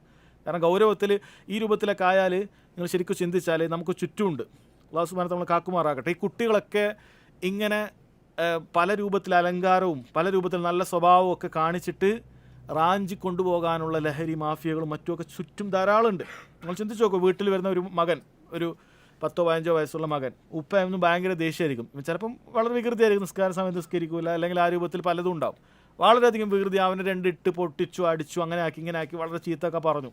എന്നാൽ പുറത്തെത്തുന്ന സമയത്ത് ഈ കാര്യങ്ങൾ ഇപ്പം വിൽപ്പനക്കാരുടെ ഇത്തരം ലഹരി, അവരെ മാഫിയകളൊക്കെ ഉണ്ടാവും, ഇവർ പ്രൊഡക്റ്റ് വിൽക്കേണ്ട ആൾക്കാരാണ്, അല്ലേ, ഇവർ വളരെ എന്താ മോനെ അങ്ങനെ നല്ല രീതിയിൽ എന്താണ് നമുക്കൊരു ചായ പിടിച്ചാലോ, അങ്ങനെ ചെറിയ കുട്ടിയാണ്, അവനിത് വേർതിരിച്ച് മനസ്സിലാക്കാനൊന്നും സാധിക്കില്ല, അല്ലെ, ഉള്ളറിഞ്ഞ് മനസ്സിലാക്കാനാവും. ചിലപ്പോൾ അവനെ ചായ പിടിക്കാൻ നല്ലൊരാളാണ്, നല്ലൊക്കെയാണ്, നല്ല ചേട്ടനാണ്, ചായ എടുക്കും, അങ്ങനെ ആക്കും, എന്ത് പ്രശ്നമുണ്ടോ, പ്രയാസമുണ്ടോ, എന്തോ ഒരു ബുദ്ധിമുട്ട്, അതൊന്ന് നോക്കൂ, നല്ലതാണ്, നമുക്ക് നല്ല ഒരു എനർജിയൊക്കെ കിട്ടും, അല്ലെ, നമുക്ക് ടെൻഷനൊക്കെ മാറും. അപ്പോൾ ഈ രൂപത്തിൽ ഇവർ നല്ല രീതിയിൽ പെരുമാറാൻ പുറത്ത്, അല്ല അതിന് പെണ്ണാണെങ്കിൽ ആണാണെങ്കിൽ പെണ്ണ്, ഈ രൂപത്തിൽ പെരുമാറാൻ പുറത്ത്, ഉള്ളിൽ വീട്ടിലെത്തുമ്പോൾ ഇവർ ചിന്തിക്കുമ്പോൾ വാപ്പാനെക്കുറിച്ച് ചിന്തിക്കുന്നതന്നെ പേടിയാണ്. കാരണം ചിലപ്പോൾ അവൻ്റെ അടുത്ത് കുറവുണ്ടാകും. അപ്പോൾ വാപ്പ വിചാരിക്കണം മകൻ എപ്പോഴും ഇങ്ങനെ പെർഫെക്റ്റ് ആയിട്ട് വരും, അങ്ങനെയാണെങ്കിൽ പിന്നെ എന്താണ് നമുക്ക് പരിപാലിക്കാൻ എന്താ ഉള്ളത്, അല്ലെ, അങ്ങനെ അവന് വഹിയൊന്നും കിട്ടില്ല, നമ്മൾ പഠിപ്പിച്ചു കൊടുക്കണം. അപ്പോൾ ഈ രൂപത്തിൽ നല്ല രീതിയിൽ നമ്മൾ പെരുമാറിയിട്ടില്ലെങ്കിൽ തെറ്റിപ്പോകാനുള്ള സാധ്യത ഒരുപാടുണ്ട്. എത്രയോ ആളുകൾ അങ്ങനെ ഉപ്പയും ഉമ്മയും അവരെ പരിപാലിക്കുന്നതിൽ കാണിച്ച വീഴ്ച കാരണം മക്കൾ നശിച്ചു പോയിട്ടുണ്ട്, അല്ലേ, ഖദറുള്ള അള്ളാഹുവിൻ്റെ ഖദറാണ്. പക്ഷേ അതൊരു കാരണമായി തീരുന്നുണ്ട്. ഇത് വളരെ ഗൗരവത്തിൽ, പ്രത്യേകിച്ചും ഈ കാലഘട്ടത്തിൽ നമ്മൾ ശ്രദ്ധിക്കേണ്ട കാര്യമാണ്. മക്കളെ നല്ല രീതിയിൽ പറഞ്ഞു കൊടുക്കണം, കാര്യങ്ങളൊക്കെ പറഞ്ഞു കൊടുക്കണം. അങ്ങനെ പറഞ്ഞിട്ടൊരു വിഷമമുണ്ടായാൽ, ബുദ്ധിമുട്ടുണ്ടായാൽ ഉപ്പയോടാണ് പറയേണ്ടത്, ഉമ്മയോടാണ് പറയേണ്ടതെന്ന് അവർക്ക് തോന്നണം, അല്ലേ? ഒരു നല്ലൊരു ഇൻറ്റിമേറ്റ് ഫ്രണ്ട് എന്നുള്ള നിലക്ക് എന്നോട് കാര്യങ്ങൾ വന്ന് പറയണം, പുറത്ത് ഇങ്ങനെ ഒരു സംഭവം ഉണ്ടായിട്ടുണ്ട്, ഒരാളിങ്ങനെ വന്നു എന്ന് ഈ ഉപ്പയോട് പറയാൻ തോന്നണമെങ്കിൽ ആ ബന്ധം ഉണ്ടാക്കിയെടുക്കേണ്ടതുണ്ട്. ആ രൂപത്തിൽ ബന്ധം സഹോദരങ്ങൾ ഉണ്ടാക്കിയെടുക്കേണ്ടതുണ്ട്. അങ്ങനെ കാരുണ്യമില്ലാത്ത പെരുമാറ്റങ്ങളാണ് നമ്മുടെ അടുക്കൽ ചെറുതു മുതലേ കാണുന്നത് എങ്കിൽ ഒരിക്കലും കുട്ടികൾ നമ്മളായിട്ട് അടുക്കുകയില്ല. അവർക്ക് എപ്പോഴും ഒരു ഡിസ്റ്റൻസ് കീപ്പ് ചെയ്ത് പേടിച്ചിട്ടായിരിക്കും നിൽക്കുക. അങ്ങനെ ആകാൻ പാടില്ല. വളരെ ഗൗരവത്തിൽ മനസ്സിലാക്കേണ്ടതുണ്ട്. ഒരിക്കൽ നബി സല്ലല്ലാഹു അലൈഹി വസല്ലം അദ്ദേഹത്തിൻ്റെ പേരമകനായ ഹസ്സൻ ബിൻ അലി റളിയല്ലാഹു അൻഹുവിനെ ചുംബിക്കുകയുണ്ടായി. അപ്പോൾ തൊട്ടടുത്ത് അഖ്റ ബിൻ ഹാബിസ് റളിയല്ലാഹു അൻഹു എന്ന് പറയുന്ന ഒരു സ്വഹാബി ഇരിക്കുന്നുണ്ടായിരുന്നു. നബി സല്ലല്ലാഹു അലൈഹി വസല്ലം ചുംബിക്കുന്ന കണ്ടപ്പോൾ അദ്ദേഹം പറഞ്ഞു, ഇന്നലി അശ്റത മിനൽ വലദ്, എനിക്ക് 10 കുട്ടികളുണ്ട്. മാ ഖബ്ബൽതു മിൻഹും അഹദ, ഒരാളെ ഞാൻ ഇതുവരെ ചുംബിച്ചിട്ടില്ല എന്ന് പറഞ്ഞു. നബി സല്ലല്ലാഹു അലൈഹി വസല്ലം അയാളിലേക്ക് ഇങ്ങനെ തിരിഞ്ഞു നോക്കിയിട്ട് പറഞ്ഞു, മൻ ലാ യർഹം ലാ യുർഹം, മനുഷ്യർക്ക് കരുണ കാണിക്കാത്തവൻ അള്ളാഹുവിൽ നിന്നും കരുണ പ്രതീക്ഷിക്കേണ്ടത്, കരുണ ലഭിക്കുകയില്ല എന്ന് പറയാൻ. സമാനമായ മറ്റൊരു സംഭവം ആയിഷ റളിയല്ലാഹു അൻഹ ഉദ്ധരിക്കുന്നുണ്ട്. ഒരിക്കലും ഒരു ഗ്രാമീണൻ അറാബി നബി സല്ലല്ലാഹു അലൈഹി വസല്ലം അടുക്കലേക്ക് വന്നു. എന്നിട്ട് അയാൾ ചോദിച്ചു, തുഖബ്ബിലൂന അസ്ബിയാൻ ഫമാ നുഖബ്ബിലുഹും, നിങ്ങൾ കുട്ടികളൊക്കെ ചുംബിക്കാറുണ്ടോ? നമ്മൾ ചുംബിക്കാറില്ല. നമ്മളങ്ങനെ കുട്ടികളൊന്നും ചുംബിക്കാറില്ല. കുട്ടികളെന്ന് പറഞ്ഞാൽ അങ്ങനെ ഒരു ഗൗരവത്തിലൊക്കെയാണ്, ചുംബനം അങ്ങനെയൊന്നുമില്ല. നബി സല്ലല്ലാഹു അലൈഹി വസല്ലം തിരിച്ചു പറഞ്ഞത് നോക്കണം. അവ അംലികു ലക അൻ നസഅ അല്ലാഹു മിൻ ഖൽബിക റഹ്മ, അള്ളാഹു നിങ്ങളുടെ ഹൃദയത്തിൽ നിന്നും കാരുണ്യം എടുത്തു കളഞ്ഞ് എനിക്കെന്ത് ചെയ്യാൻ സാധിക്കും? ഒരു മനുഷ്യനൊരു ചെറിയ കുട്ടിയെ ചുംബിക്കാൻ പറ്റുന്നില്ല, ചേർത്ത് നിർത്താൻ പറ്റുന്നില്ല എന്ന് പറഞ്ഞാൽ അത്രയും അവൻ്റെ കാരുണ്യ ഹൃദയത്തിലില്ല, റഹ്മത്തില്ല എന്നാണ് മനസ്സിലാക്കാൻ സാധിക്കുന്നത്. ചെറിയ കുട്ടിയെ ചേർത്ത് നിർത്താൻ, ചുംബിക്കാൻ സാധിക്കുന്നില്ലെങ്കിൽ അത് അത്രയും കാരുണ്യം മനസ്സിലില്ല എന്നുള്ളതാണ്. സഹോദരങ്ങളെ, ചെറിയ കുട്ടികളോട് കാണിക്കുന്ന വാത്സല്യവും സ്നേഹവും ചില സമയത്ത് അത് സ്വർഗത്തിൽ പ്രവേശിക്കാൻ അത് മതിയാകുന്നതാണ് എന്നറിയിക്കുന്ന ഹദീസുകളുണ്ട്. ഒരിക്കൽ ആയിഷ റളിയല്ലാഹു അൻഹ, നമ്മുടെ ഉമ്മ, അവരുടെ അടുക്കലേക്ക് ഒരു സ്ത്രീ വന്ന കാര്യം അവർ പറയാൻ, ജാഅത്നി മിസ്കീന തഹ്മിലു ഇബ്നതൈനി ലഹ, 2 ചെറിയ പെമ്മക്കളെയും കൂട്ടിയിട്ട് എൻ്റെ അടുക്കൽ ഒരു ദരിദ്രയായ സ്ത്രീ ഒരിക്കൽ വന്നു. ഫഅത്അംതുഹാ 3 തംറാത്ത്, ഭക്ഷണം ഇല്ലാത്ത ആ സ്ത്രീക്ക് ഞാനിതാ 3 ഈത്തപ്പഴം കൊടുക്കുകയാണ്. അപ്പോൾ കൊടുത്ത ആളും നമുക്കറിയാം, നബി സല്ലല്ലാഹു അലൈഹി വസല്ലം വീട്ടിലൊക്കെ വളരെയധികം ദാരിദ്ര്യമുള്ളതാണ്. അതുകൊണ്ടാണ് ആകെയുള്ള 3 ഈത്തപ്പഴം വീട്ടിലുള്ളൂ. അത് ഈ 3 പേർക്ക് കൊടുത്തു, ഉമ്മയും 2 മക്കളും. ഫഅതത് കുല്ല വാഹിദത്തിൻ മിൻഹാ തംറ, എല്ലാവരും ഓരോ ഈത്തപ്പഴം എടുത്തു. എന്നിട്ട് ആ 2 കുട്ടികൾ അവരുടെ അത് തിന്നു. ഉമ്മ എന്നിട്ട് 3ാമത്തെ തിന്നാൻ നിൽക്കുകയാണ്. വറഫഅത് ഇലാ ഫീഹാ തംറതൻ ലിതഅകുലഹ, 3ാമത്തെ ആ ഈത്തപ്പഴം ഉമ്മ ഇങ്ങനെ തിന്നാൻ വേണ്ടി ഇങ്ങനെ ഉയർത്തി. ഫസ്തതഅമത്ഹാ ഇബ്നതാഹ, 2 മക്കളും ചോദിക്കുകയാണ്, ചെറിയ മക്കളല്ലേ, ഉമ്മ തിന്നോ ഇല്ലയോ ഒന്നും ചിന്തിക്കൊന്നുമില്ല, അവർക്ക് വിശക്കുന്ന ഒരു ഈത്തപ്പഴേ കിട്ടിയിട്ടുള്ളൂ. അവർ ചോദിക്കുകയാണ്. ഉമ്മ എന്ത് ചെയ്തെന്നറിയുമോ? ഫശഖത്തി തംറ അല്ലതി കാനത് തുരീദു അൻ തഅകുല ബൈനഹുമ അൻ തഅകുലഹ ബൈനഹുമ, ഈ ഉമ്മ എന്ത് ചെയ്തു എന്ന് പറഞ്ഞാൽ അവർ തിന്നാനിരുന്ന ആ ഈത്തപ്പഴം അത് 2ആയി പാകിയിട്ട് നബി സല്ലല്ലാഹു അലൈഹി 2ആയി പാകിയിട്ട് ഈ 2 പെൺമക്കൾക്ക് നൽകുകയുണ്ടായി. ആയിഷ റളിയല്ലാഹു അൻഹ പറയാണ്, ഫഅജബനി ശഅനുഹ, അവളുടെ കാര്യം എനിക്ക് ഭയങ്കര അത്ഭുതമായി. ആകെ 3 ഉള്ളൂ, 2 കുട്ടിയൊക്കെ ഓരോന്ന് കൊടുത്തു, ഇവൾ തിന്നിട്ടില്ല. തിന്നിട്ട് പകുതി കൊടുത്തിട്ട് 2 പകുതിയല്ല ആക്കി, തിന്നിട്ടേ ഇല്ല, ആ പകുതി 2ആക്കും വീതിച്ചു കൊടുത്തു. ഫദക്കർതുല്ലദീ സനഅത് ലിറസൂലില്ലാഹി സ്വല്ലല്ലാഹു അലൈഹി വസല്ലം, ഈ സ്ത്രീ ചെയ്ത കാര്യം റസൂലുള്ളാഹിനോട് പറഞ്ഞു. അപ്പോഴേക്കും റസൂലുള്ളാഹി സ്വല്ലല്ലാഹു അലൈഹി വസല്ലം അള്ളാഹുവിൻ്റെ അടുക്കൽ നിന്ന് ഇത് വലിയൊരു സംഭവമാണ് അവിടെ സംഭവിച്ചത്, വഹിയായി ഇറങ്ങിയിട്ടുണ്ട്. നബി സല്ലല്ലാഹു അലൈഹി വസല്ലം പറഞ്ഞു, ഇന്നല്ലാഹ ഖദ് ഔജബ ലഹാ ബിഹാ അൽ ജന്ന, ഈ ഒരൊറ്റ ഈത്തപ്പഴത്തിൻ്റെ കാര്യത്തിൽ അള്ളാഹു സുബ്ഹാനഹു വ തആല അവൾക്ക് സ്വർഗ്ഗം നിർബന്ധമാക്കി. ഔ അതഖഹ ബിഹാ മിനൻ നാർ, അവളെ നരകത്തിൽ നിന്നും മോചിപ്പിക്കുകയും ചെയ്തു എന്ന് നബി സല്ലല്ലാഹു അലൈഹി വസല്ലം പറയാം. നമുക്കൊരു എന്താ കൊടുത്താൽ ഈത്തപ്പഴത്തിൻ്റെ പകുതി, ഒരു ഹദീസിലില്ലേ, വത്തഖുന്നാറ വലൗ ബിശിഖി തംറ, ഒരു ഈത്തപ്പഴത്തിൻ്റെ ചീളുകൊണ്ടെങ്കിലും നീ നരകത്തെ സൂക്ഷിക്കുക എന്ന് നബി സല്ലല്ലാഹു അലൈഹി വസല്ലം പറഞ്ഞ ഹദീസ് പ്രാവർത്തികമാകുന്ന കാണുന്ന ഒരു സംഭവമാണിത്. ഈ സ്ത്രീയെ നരകത്തിൽ നിന്ന് രക്ഷപ്പെടുത്താൻ, സ്വർഗത്തിൽ പ്രവേശിപ്പിക്കാൻ ഒരു ഈത്തപ്പഴത്തിൻ്റെ പകുതി 2 ആൾക്ക് കൊടുത്തു, അതും ദാനമായി ലഭിച്ചത് നബി സല്ലല്ലാഹു അലൈഹി വസല്ലം പറഞ്ഞു തരികയാണ്. അപ്പോൾ മക്കളോട് കാണിക്കുന്ന റഹ്മത്ത് ഇതൊന്നും പാഴായി പോകുന്നൊരു കാര്യമല്ല. നമ്മൾ കാരുണ്യത്തോടു കൂടി അവർക്ക് പലതും നൽകുന്നതും അത് അല്ലാഹു സുബ്ഹാനഹു വ തആല നമുക്ക് നരകപ്രവേശനത്തിൽ നിന്നും മോചനം നൽകാനും സ്വർഗത്തിലേക്ക് പ്രവേശിക്കാനുള്ള കാരണമായി മാറാനുമൊക്കെ ഉണ്ട് എന്നുള്ളതും ഹദീസിൽ നിന്നും മനസ്സിലാക്കണമെന്നാണ് ഷെയ്ഖ് അബ്ദുർ റസാഖ് അൽ ബദർ ഹഫിളഹുല്ലാ അദ്ദേഹം ഇവിടെ പറയുന്നത്. 8ാമത്തെ കാര്യം, അർ റക്കീസത്തു സാമിന ബദ്ലു നുസ്ഹി വത്തൗജീഹ്, ഉപദേശ നിർദ്ദേശങ്ങൾ എപ്പോഴും നൽകിക്കൊണ്ടേയിരിക്കണം.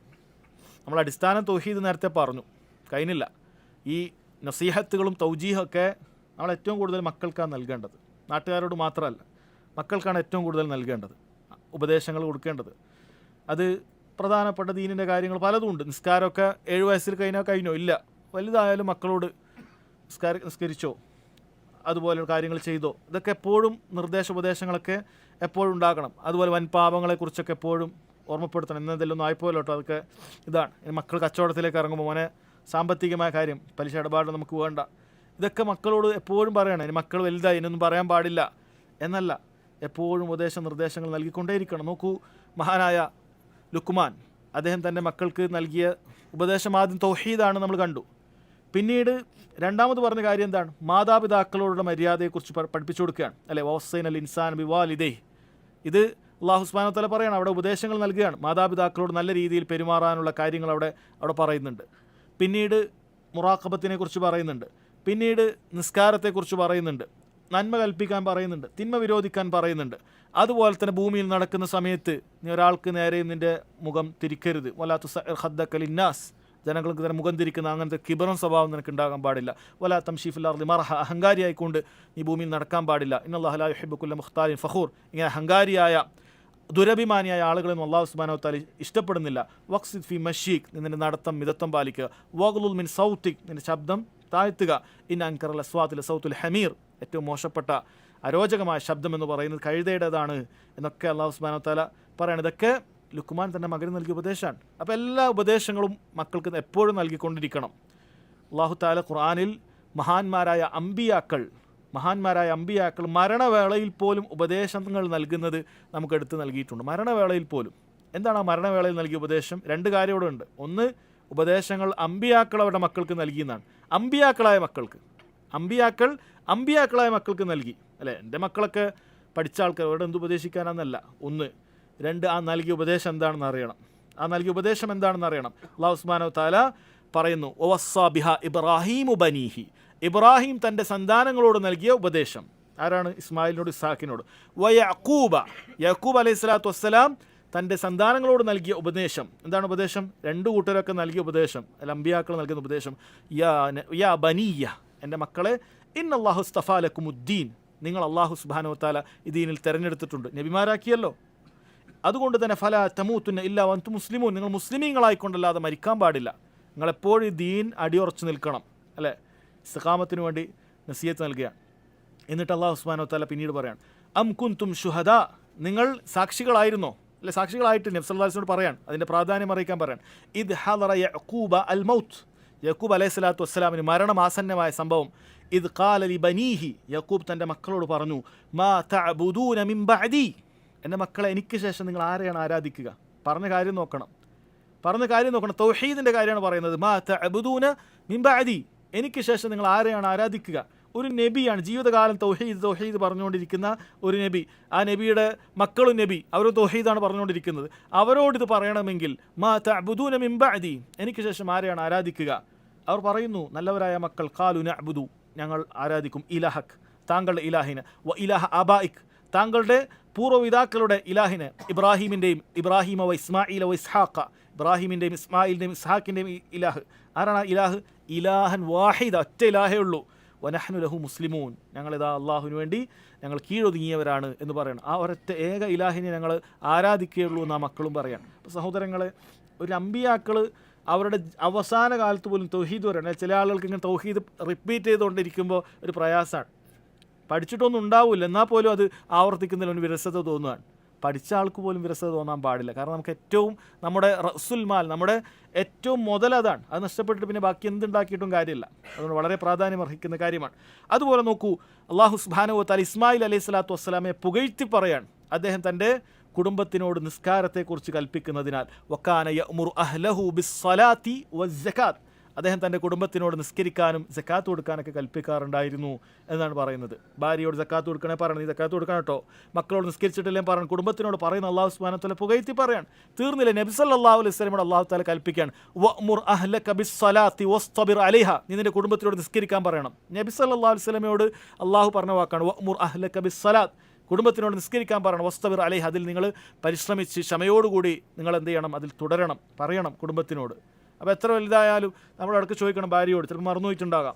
മക്കളോട് നിസ്കരിച്ചോ ഇല്ലേ, എന്താ ലേറ്റായോ, നമ്മളടക്ക് ഉപദേശിച്ചു കൊടുക്കണം. ചിലപ്പോൾ വീഴ്ച വരുത്തും, നിസ്കാരമൊക്കെ വൈകിപ്പിക്കും. നിങ്ങൾ നേരത്തെ നിസ്കരിക്കണം. കാര്യങ്ങൾ സഹോദരങ്ങൾ പറഞ്ഞു കൊടുക്കണം. അതുപോലെ ഹറാമായ കാര്യങ്ങളിൽ നിന്നൊക്കെ വിട്ടു നിൽക്കാനൊക്കെ എപ്പോഴും പറഞ്ഞുകൊണ്ടേയിരിക്കണം. ആ കാര്യങ്ങൾ എപ്പോഴും ഉപദേശിച്ചുകൊണ്ടേയിരിക്കണം.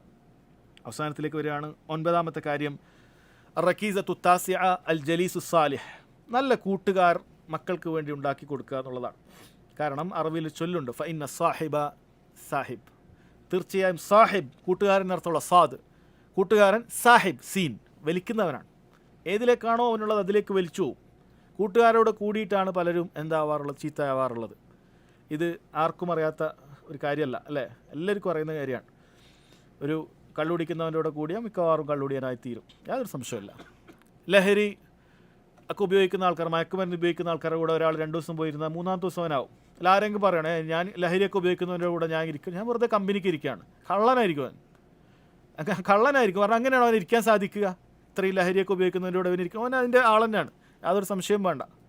അല്ലെങ്കിൽ ആ രൂപത്തിൽ നിസ്കരിക്കാത്തവരുടെ കൂട്ടത്തിലാണെങ്കിൽ ഇവരും നിസ്കരിക്കൂല. കാരണം ബാങ്ക് കൊടുത്താൽ അനങ്ങാത്ത ടീമുണ്ടാവും അല്ലേ, പള്ളീൻ്റെ മുമ്പിലുണ്ടായാലും ആ പോസ്റ്റുമ്പോൾ അനങ്ങൂല, കുറച്ച് ടീം ഇങ്ങനെ തന്നെ ഇരിക്കും, ഭയങ്കര പ്രയാസം അനങ്ങാൻ. അവൻ്റെ കൂടെ ഇരിക്കുന്നവനും അവനും അനങ്ങൂല, ആൾ കൂടും, ആ ബെഞ്ചിന് അടുത്തിടേണ്ടി വരും. നിസ്കരിക്കാത്ത അങ്ങനെ ഒരു ടീം ഉണ്ടായിത്തീരുന്നു. അങ്ങനെ പോയി ഇരിക്കുമ്പോഴാണ് നബി സല്ലല്ലാഹു അലൈഹി വസല്ലം എത്ര മനോഹരമായിട്ടാണ് പറഞ്ഞത്, മസലുൽ ജലീസി സാലിഹ് വൽ ജലീസി സൂഇ കഹാമിലിൽ മിസ്കി വനാഫിഖിൽ കീർ. ഒരു സാലിഹായ ഒരു വ്യക്തിയുടെ കൂടെ ഇരിക്കുന്ന ഒരുവൻ്റെയും അതുപോലെ തന്നെ ഒരു മോശപ്പെട്ട ഒരുവൻ്റെ കൂടെ ഇരിക്കുന്ന ഒരുവൻ്റെയും ഉപമ എന്ന് പറയുന്നത് കഹാമിലിൽ മിസ്കി വ നാഫിഖിൽ കീർ, ഒരു അത്തർ വഹിക്കുന്ന അഥവാ അത്തർ കച്ചവടക്കാരൻ്റെയും അതുപോലെ ഉലയിൽ ഊതുന്ന ഒരുവൻ്റെയും ഉപമ പോലെയാണ്. ഇതിൻ്റെ അർത്ഥം ഉലയിൽ ഊതുക എന്നുള്ള മോശപ്പെട്ടൊരു ജോലിയാണെന്നല്ല, മറിച്ച് അതിൻ്റെ ഉദാഹരണമാണത്. ഫഹാമിലുൽ മിസ്ക്, അത്തർ വെക്കുന്നവൻ്റെ അടുത്തുള്ള അനുഭവം എന്താണ് നിങ്ങൾക്ക്? ഇമ്മ അൻ യുഹദിയക് വ ഇമ്മ അൻ തബ്തഅ മിൻ വ ഇമ്മ അൻ തജിദ മിൻഹു റീഹൻ ത്വയ്യിബ. അത്തറാരം ഒന്നിക്ക് നിനക്ക് ഗിഫ്റ്റ് തരും, ഹദിയ തരും. അത്തറാരം നിനക്കൊന്നുകിൽ നിനക്കൊരു ഹദിയ തരും, അല്ലെങ്കിൽ നീ അത്തറുകാരൻ്റെ അടുത്ത് നിന്ന് അത്തർ നീ പൈസ കൊടുത്ത് വാങ്ങിക്കും. ഏറ്റവും കുറഞ്ഞത് എന്താണ്? അവിടെ നല്ലൊരു മണമെങ്കിലും കിട്ടും അല്ലേ, ഏറ്റവും കുറഞ്ഞ നല്ലൊരു മണമെങ്കിലും കിട്ടും. എങ്ങനെയും നല്ല കൂട്ടുകാരൻ ഗുണം തന്നെയാണ്. ചിലപ്പോൾ അവൻ എന്തെങ്കിലും ഉപദേശം നൽകും. ഇനി ഉപദേശം നൽകിയിട്ടില്ലെങ്കിൽ പോലും കൃത്യമായി നിസ്കരിക്കുന്ന ഒരുവൻ്റെ കൂടെ പോയാൽ നമ്മൾ നിസ്കരിക്കും അല്ലേ. അവൻ ബാങ്ക് കൊടുക്കുമ്പോൾ പോകുമ്പോൾ ഇവൻ സ്വാഭാവികമായിട്ട് പോകും, പിന്നെ ഇവൻ്റെ വർത്തമാനം കേൾക്കാൻ അവൻ ഇരിക്കൂല, അവൻ പോകും, അപ്പോൾ ഇവനും പോകും, അങ്ങനെ പോകും. ചില ആൾ നല്ല കൂട്ടുകാരെ കൂടെ കൂടുമ്പോൾ അങ്ങനെ ആയിപ്പോകും. അവർ എന്തൊക്കെയാണ് നന്മകൾ ചെയ്യുന്നത് അവൻ ഇതേപോലെ നന്മ ചെയ്യും. അവൻ നിസ്കരിക്കുന്നതാണെന്നുണ്ട്, അവൻ നോമ്പ് വെക്കുന്നതാണെന്നുണ്ട്, അവൻ ആ രൂപത്തിൽ നന്മ കൽപ്പിക്കുന്നതാണ്, അതേപോലെ ഇവനുമായി തീരാനുള്ള സാധ്യത വളരെ കൂടുതലാണ്.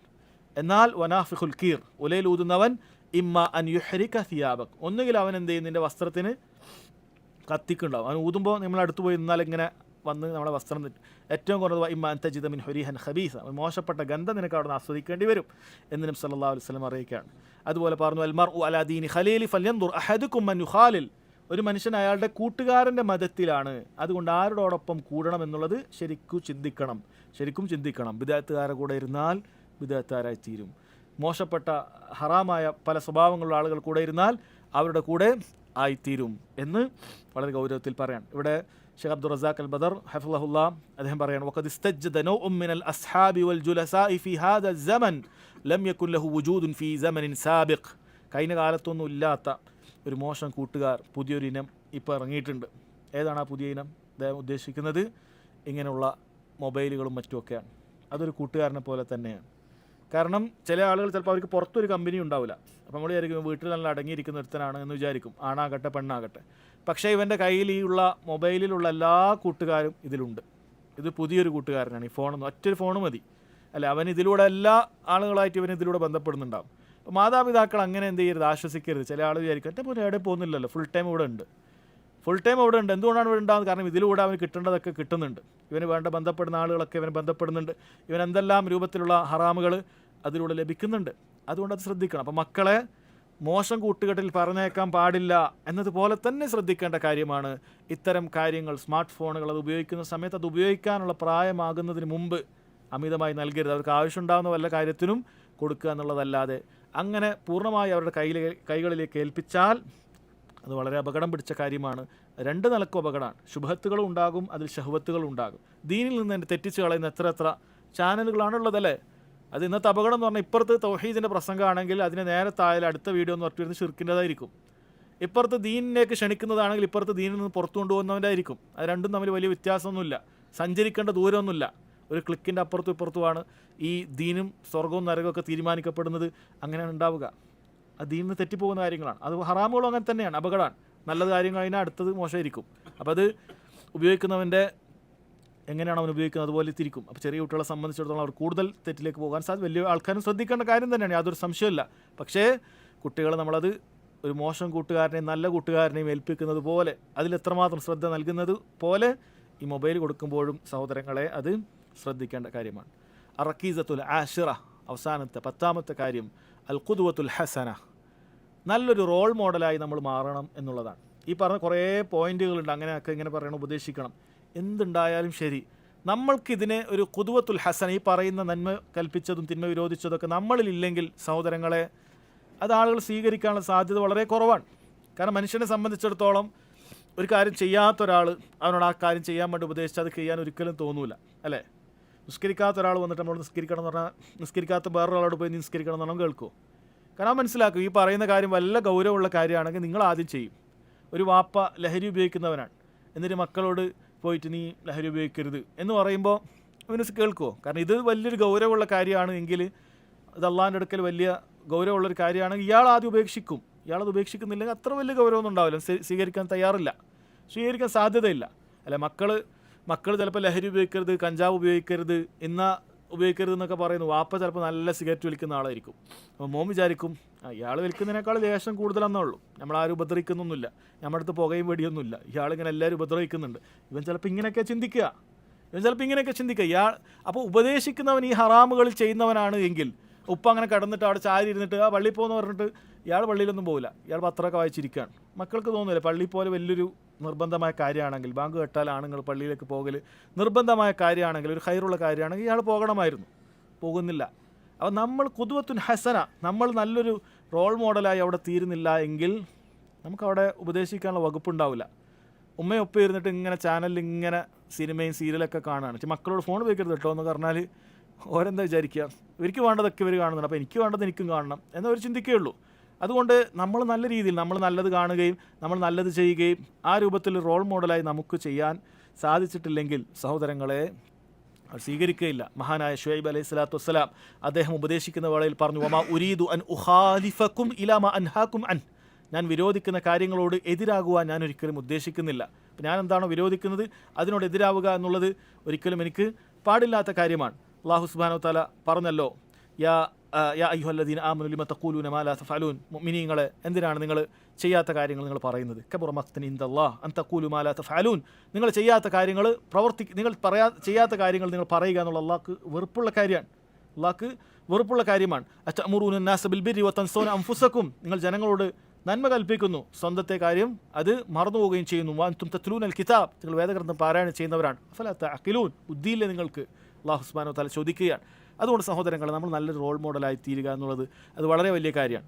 അങ്ങനെ നല്ലൊരു റോൾ മോഡലായി തീർന്നിട്ടുണ്ട് എങ്കിൽ പലപ്പോഴും ചിലപ്പോൾ ഈ പറഞ്ഞ പോയിന്റുകളിൽ പലതും നമുക്ക് വേണ്ടി വരിക പോലുമില്ല. ഉപദേശങ്ങൾ നൽകുക, നിർദ്ദേശങ്ങൾ നൽകുക, അതൊക്കെ ചിലപ്പോൾ കണ്ടു തന്നെ പഠിക്കും, അത്രയും ഉണ്ടാകുന്നതായിരിക്കും. അതൊക്കെ ചിലപ്പോൾ നമുക്ക് വളരെ കുറവ് മാത്രം മതിയായിരിക്കും. ഒരു പ്രാവശ്യം ചിലപ്പോൾ നിസ്കരിക്കാൻ പറഞ്ഞാൽ മതി, ബാക്കിയൊക്കെ ഞാൻ കണ്ടുവന്നോളും. വാപ്പ എപ്പോഴും ബാങ്ക് കൊടുക്കും, നിസ്കരിക്കാൻ പോകുന്നതാണ്, ഇവരും അങ്ങനെ ആയിത്തീരും.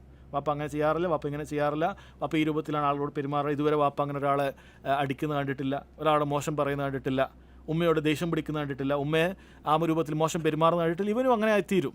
എന്നാൽ അതല്ലെങ്കിൽ സഹോദരങ്ങളെ, വലിയ നിലക്കത് എന്ത് ചെയ്യും? മക്കളിൽ സ്വാധീനമുണ്ടാക്കും. അപ്പോൾ നല്ലൊരു റോൾ മോഡലായി തീരുക എന്നുള്ളതാണ് ഏറ്റവും പ്രാധാന്യം അർഹിക്കുന്ന കാര്യം. അവസാനമായി അദ്ദേഹം പറയുന്നത്, ഈ പറയുന്ന കാര്യങ്ങളെല്ലാം തന്നെ ഒരു മനുഷ്യനെ സംബന്ധിച്ചിടത്തോളം ഏറ്റവും ഉപകരിക്കുക ആഖിറത്തിലാണെങ്കിലും ഇതെല്ലാം ദുനിയാവിലും അവൻ ഉപകരിക്കുന്ന കാര്യം തന്നെയാണ്. ദുനിയാവിലും ഈ ഉപകാരം ഉണ്ടാവും. നല്ല മക്കളായാൽ അവനെ സംബന്ധിച്ചിടത്തോളം ഇതിനേക്കാളും ഹൈറായ ഒരു സന്തോഷമായ ഒരു ജീവിതം വേറെ ഉണ്ടാവുകയില്ല. നല്ല മക്കളാണെങ്കിൽ സഹോദരങ്ങളെ, ദുനിയാവിൽ തന്നെ അവനെ കൊണ്ട് ഒരുപാട് ഉപകാരങ്ങളുണ്ടാകും. അവനെ കാണുന്നത് തന്നെ കൺകുളിർമയൊക്കെ കാഴ്ചയായിരിക്കും. അല്ലെ, മകൻ നിസ്കരിക്കുന്നത്, മകൻ നല്ലവനായി മാറുന്നത്, ഇതൊരു ഉപ്പയെ സംബന്ധിച്ചിടത്തോളം, ഒരു ഉമ്മയെ സംബന്ധിച്ചിടത്തോളം കൺകുളിർമയേകുന്ന ഒരു കാഴ്ച തന്നെയാണ്. ദുനിയാവിൽ ബാക്കിയെല്ലാം ഉണ്ട്. നല്ല മക്കൾ നല്ല നിലയിലെത്തിയിട്ടുണ്ട്, ബിസിനസ്സിലൊക്കെ വളരെ എത്തിയിട്ടുണ്ട്. വലിയ ചിലപ്പോൾ കാനഡയിലായിരിക്കും, ചിലപ്പോൾ UK-യിലായിരിക്കും, ചിലപ്പോൾ അമേരിക്കയിലായിരിക്കും. അങ്ങനെ വലിയ വലിയ സ്ഥലത്തൊക്കെ പോയി അവിടെ വലിയ ബിസിനസ്സൊക്കെ ചെയ്ത്, പക്ഷേ നിസ്കരിക്കാത്ത മോനാണ്, നോമ്പ് വെക്കാത്ത മോനാണ്, സക്കാത്ത് കൊടുക്കാത്ത മകനാണ്. നമുക്കൊരു സന്തോഷമുണ്ട്. ദീൻ പാലിക്കുന്ന ആൾക്ക് സന്തോഷം ഉണ്ടാവില്ല. എല്ലാത്ത ആൾക്കാർ ചിലപ്പോൾ വലിയ ഫഹറൊക്കെ പറയുന്നുണ്ടാവും, എൻ്റെ മക്കൾ അവിടെയാണ് ഇവിടെയാണ്. ഒരു ദീനില്ലെങ്കിൽ, ദീന് പാലിക്കുന്ന ഒരു ഉപ്പയെ സംബന്ധിച്ചിടത്തോളം ഒരു സന്തോഷം അവനൊക്കെ ഉണ്ടാവില്ല, അല്ലേ? ആ രൂപത്തിലേത് നിലക്കായാലും സഹോദരങ്ങളെ ആ കാര്യം അങ്ങനെ തന്നെയാണ്. ഇനി നോക്കൂ, സാലിഹ്യങ്ങളായ മക്കളെ കൊണ്ട് കിട്ടുന്ന ഉപകാരം എന്താണ്? ഇദാ മാത ഇബ്നു ആദം മനുഷ്യൻ മരിച്ചാൽ ഇൻഖത്ത അമലുഹു ഇല്ലാ മിൻ സലാസ, അവൻ്റെ അമലുകളൊക്കെ മുറിഞ്ഞു പോകും. എന്നാൽ 3 കാര്യങ്ങളുണ്ട്. ഒന്ന് സ്വദഖത്തിൻ ജാരിയ, ആരെങ്കിലും ഈ മയ്യത്തിന് വേണ്ടി സ്വദഖ ചെയ്താൽ അതൊക്കെ ഫലിക്കുന്നതാണ്. മയ്യത്തിന് വേണ്ടി സ്വദഖ ചെയ്തു, മയ്യത്തിന് വേണ്ടി ഒരാൾ ഭക്ഷണം വിതരണം ചെയ്തു, ഇതൊക്കെ സ്വദഖയുടെ ഇനങ്ങളിൽ പെടുന്ന ഒരുപാട് സ്വദഖകളുണ്ട്, അതൊക്കെ മയ്യത്തിന് ഉപകാരമായിട്ട് കിട്ടും. 2 വഇൽമിൻ യുൻതഫഉ ബിഹി, മയ്യത്ത് നല്ലോണം ഇൽമു പഠിച്ച ഒരാളാണ്, ഇൽമു പഠിക്കുന്നതിന് പ്രാധാന്യം അതാണ്. ഇൽമു പഠിച്ച ആളാണ്, അത് ഉപകരിക്കുന്ന രൂപത്തിൽ പ്രസംഗിച്ചിട്ടുണ്ട്, ഉപകരിക്കുന്ന രൂപത്തിൽ എഴുതിയിട്ടുണ്ട്, ഉപകരിക്കുന്ന രൂപത്തിൽ നന്മകൾ പ്രചരിപ്പിച്ചിട്ടുണ്ട് എങ്കിൽ അതിൻ്റെ എല്ലാം ഉപകാരം ഇയാൾക്ക് ഖബറിലേക്ക് കിട്ടും. 3 വവലദിൻ സാലിഹിൻ യദ്ഉ ലഹു, സാലിഹായ തനിക്ക് വേണ്ടി ദുആ ചെയ്യുന്നൊരു മകനുണ്ടെങ്കിൽ, അല്ലെ മരിച്ചതിന് ശേഷം ആദ്യം ആരംഭിക്കുന്നത് മയ്യത്ത് നിസ്കാരമാണ്. ആ മയ്യത്ത് നിസ്കാരം പോലും അറിയാത്ത എത്ര മക്കളുണ്ട്. മയ്യത്ത് നിസ്കാരം അറിയില്ല, അതൊരാൾ കാണിച്ചെന്നാൽ മാത്രം അറിയാം. ഇനി അറിഞ്ഞാൽ തന്നെ അതിൻ്റെ രൂപം അല്ലാണ്ട് ഒരു ദുആ പോലും അതിലറിയില്ല. ഇങ്ങനെയുള്ള മക്കളുണ്ട്. അപ്പോൾ അത് മക്കൾ ഒന്നാമത്തെ മയ്യത്തിന് ഏറ്റവും ഉപകാരം കിട്ടുന്നത് സഹോദരങ്ങളെ അത് ദുആയാണ്. അത് ഈ മയ്യത്ത് നിസ്കാരത്തിൽ ദുആയാണ് ഏറ്റവും മയ്യത്തിന് ഉപകാരം കിട്ടുന്നത്, ഒന്നാമത്തെ കാര്യം. ബാക്കി എല്ലാത്തിനേക്കാളും മയ്യത്തിന് ഏറ്റവും ആദ്യം ലഭിക്കുന്നത് മയ്യത്തിന് വേണ്ടി ദുആ ചെയ്യുന്നതാണ്. അതാണ് മനസ്സിലാക്കേണ്ടത്. മയ്യത്തിന് വേണ്ടി ദുആ ചെയ്യുന്നതാണ് ബാക്കിയൊക്കെ സ്വതക്ക ചെയ്യുന്നതിനേക്കാൾ. അത് നിങ്ങൾ കേട്ടിട്ടുണ്ടാകും ഷെയ്ഖ് ബിൻ ഹുസൈം റഹിമഹുള്ളാഹ് പറയുന്നത്, നിങ്ങൾ വാപ്പാക്ക് വേണ്ടി 10 ഒട്ടകങ്ങൾ അറക്കുന്നതിനേക്കാളും വലിയ ശ്രേഷ്ഠതയാണ് നിങ്ങളുടെ നിസ്കാരത്തിൽ സുജൂദിൽ നിങ്ങൾ വാപ്പാക്ക് വേണ്ടി ഉമ്മാക്ക് വേണ്ടി പ്രാർത്ഥിക്കുക എന്ന് പറയുന്നത്. അപ്പോൾ അത്രയും വലിയ ഉപകാരം കിട്ടുന്ന ദുആയാണ്. പല ഹദീസുകളിലും വലദുൻ സാലിഹിൻ യദ്ഉ ലഹു, സാലിഹായ ദുആ ചെയ്യുന്ന മക്കളെ വിട്ടേച്ച് പോകുക എന്ന കാര്യം എടുത്തു പറഞ്ഞിട്ടുണ്ട്. അപ്പം അങ്ങനെയുള്ള മക്കളെ ഉണ്ടാക്കിയാലേ അവർ ദുആ ചെയ്യുള്ളൂ. ഈ ദീനൊന്നും പഠിപ്പിച്ചില്ലെങ്കിൽ യഥാർത്ഥത്തിൽ അവർക്ക് വലിയ നഷ്ടമാണ്. ഇങ്ങനെ നല്ല സാലിഹായ മക്കളുണ്ടെങ്കിൽ എന്നതിൻ്റെ ഗുണം, ഇവർ ദുആ ചെയ്യും, ഇവർക്ക് ശേഷം ഇവരുടെ അടുത്ത തലമുറ ദുആ ചെയ്യും, ഇവർക്ക് ശേഷം ഇവരുടെ അടുത്ത തലമുറ ദുആ ചെയ്യും. ഇവരൊക്കെ സാലിഹീങ്ങളായി മാറിയിട്ടുണ്ടെങ്കിൽ, നമ്മൾ ഭാഗ്യ വിത്താണെങ്കിൽ അതിൻ്റെയൊക്കെ ഉപകാരം മേൽപോട്ടേക്ക് കിട്ടും. മേൽപോട്ടേക്ക് ഇങ്ങനെ കിട്ടിക്കൊണ്ടിരിക്കും. പക്ഷെ നമ്മളാണ് നശിപ്പിച്ചതെങ്കിൽ ആലോചിച്ച് നോക്കിയാട്ടെ, നമ്മൾ നശിപ്പിച്ചൊരു തലമുറയാണ്. നമ്മൾ മക്കളെ ദീനായിട്ട് വളർത്തിയിട്ടില്ലെങ്കിൽ അതിൻ്റെ താഴേക്ക് പോകുന്ന ബ്രാഞ്ചുകളെല്ലാം മോശപ്പെട്ടവരായിരിക്കും. ഇതിൻ്റെയൊക്കെ ഈ ഉപദ്രവം ഇയാൾ ഏൽക്കേണ്ട അവസ്ഥയായിരിക്കും. അപ്പോൾ വളരെ ഗൗരവമുള്ള കാര്യമാണ് മക്കളുടെ പരിപാലനം എന്നുള്ളത് നമ്മൾ മനസ്സിലാക്കുക. അപ്പോൾ ഇത്രയും കാര്യങ്ങളാണ് സഹോദരങ്ങളെ ഇതിൽ ഉള്ളത്. അല്ലാഹു സുബ്ഹാനഹു വ തആല കാര്യങ്ങളൊക്കെ കേട്ടത് ജീവിതത്തിൽ പകർത്താൻ നമുക്ക് ഓരോരുത്തർക്കും തൗഫീഖ് ചെയ്യുമാറാകട്ടെ. അല്ലാഹു സുബ്ഹാനഹു വ തആല നമുക്കൊക്കെ വന്നുപോയിട്ടുള്ള ചെറുതും വലുതുമായ തെറ്റുകളുണ്ടാകും, അല്ലാഹു തആല വിട്ടുപുറത്തു മാപ്പാക്കി നൽകുമാറാകട്ടെ. അല്ലാഹുമ്മ ഗ്ഫിർ ലനാ ദുനൂബനാ കുല്ലഹാ ദിഖഹാ വജില്ലഹാ സിർറഹാ വഅലാനിയതഹാ സഗീറഹാ വകബീറഹാ യാ അർഹമർ റഹീമീൻ. اللهم آت نفوسنا تقواها وزكها أنت خير من زكاها أنت وليها ومولاها. اللهم إنا نسألك الهدى والتقى والعفاف والغنى. اللهم إنا نسألك الهدى والتقى والعفاف والغنى. اللهم إنا نسألك الهدى والتقى والعفاف والغنى. اللهم علمنا ما ينفعنا وانفعنا بما علمتنا وزدنا علما. ربنا ظلمنا أنفسنا وإن لم تغفر لنا وترحمنا لنكونن من الخاسرين. ربنا آتنا في الدنيا حسنة وفي الآخرة حسنة وقنا عذاب النار. والله تعالى أعلم، وصلى الله على نبينا محمد وعلى آله وصحبه وسلم.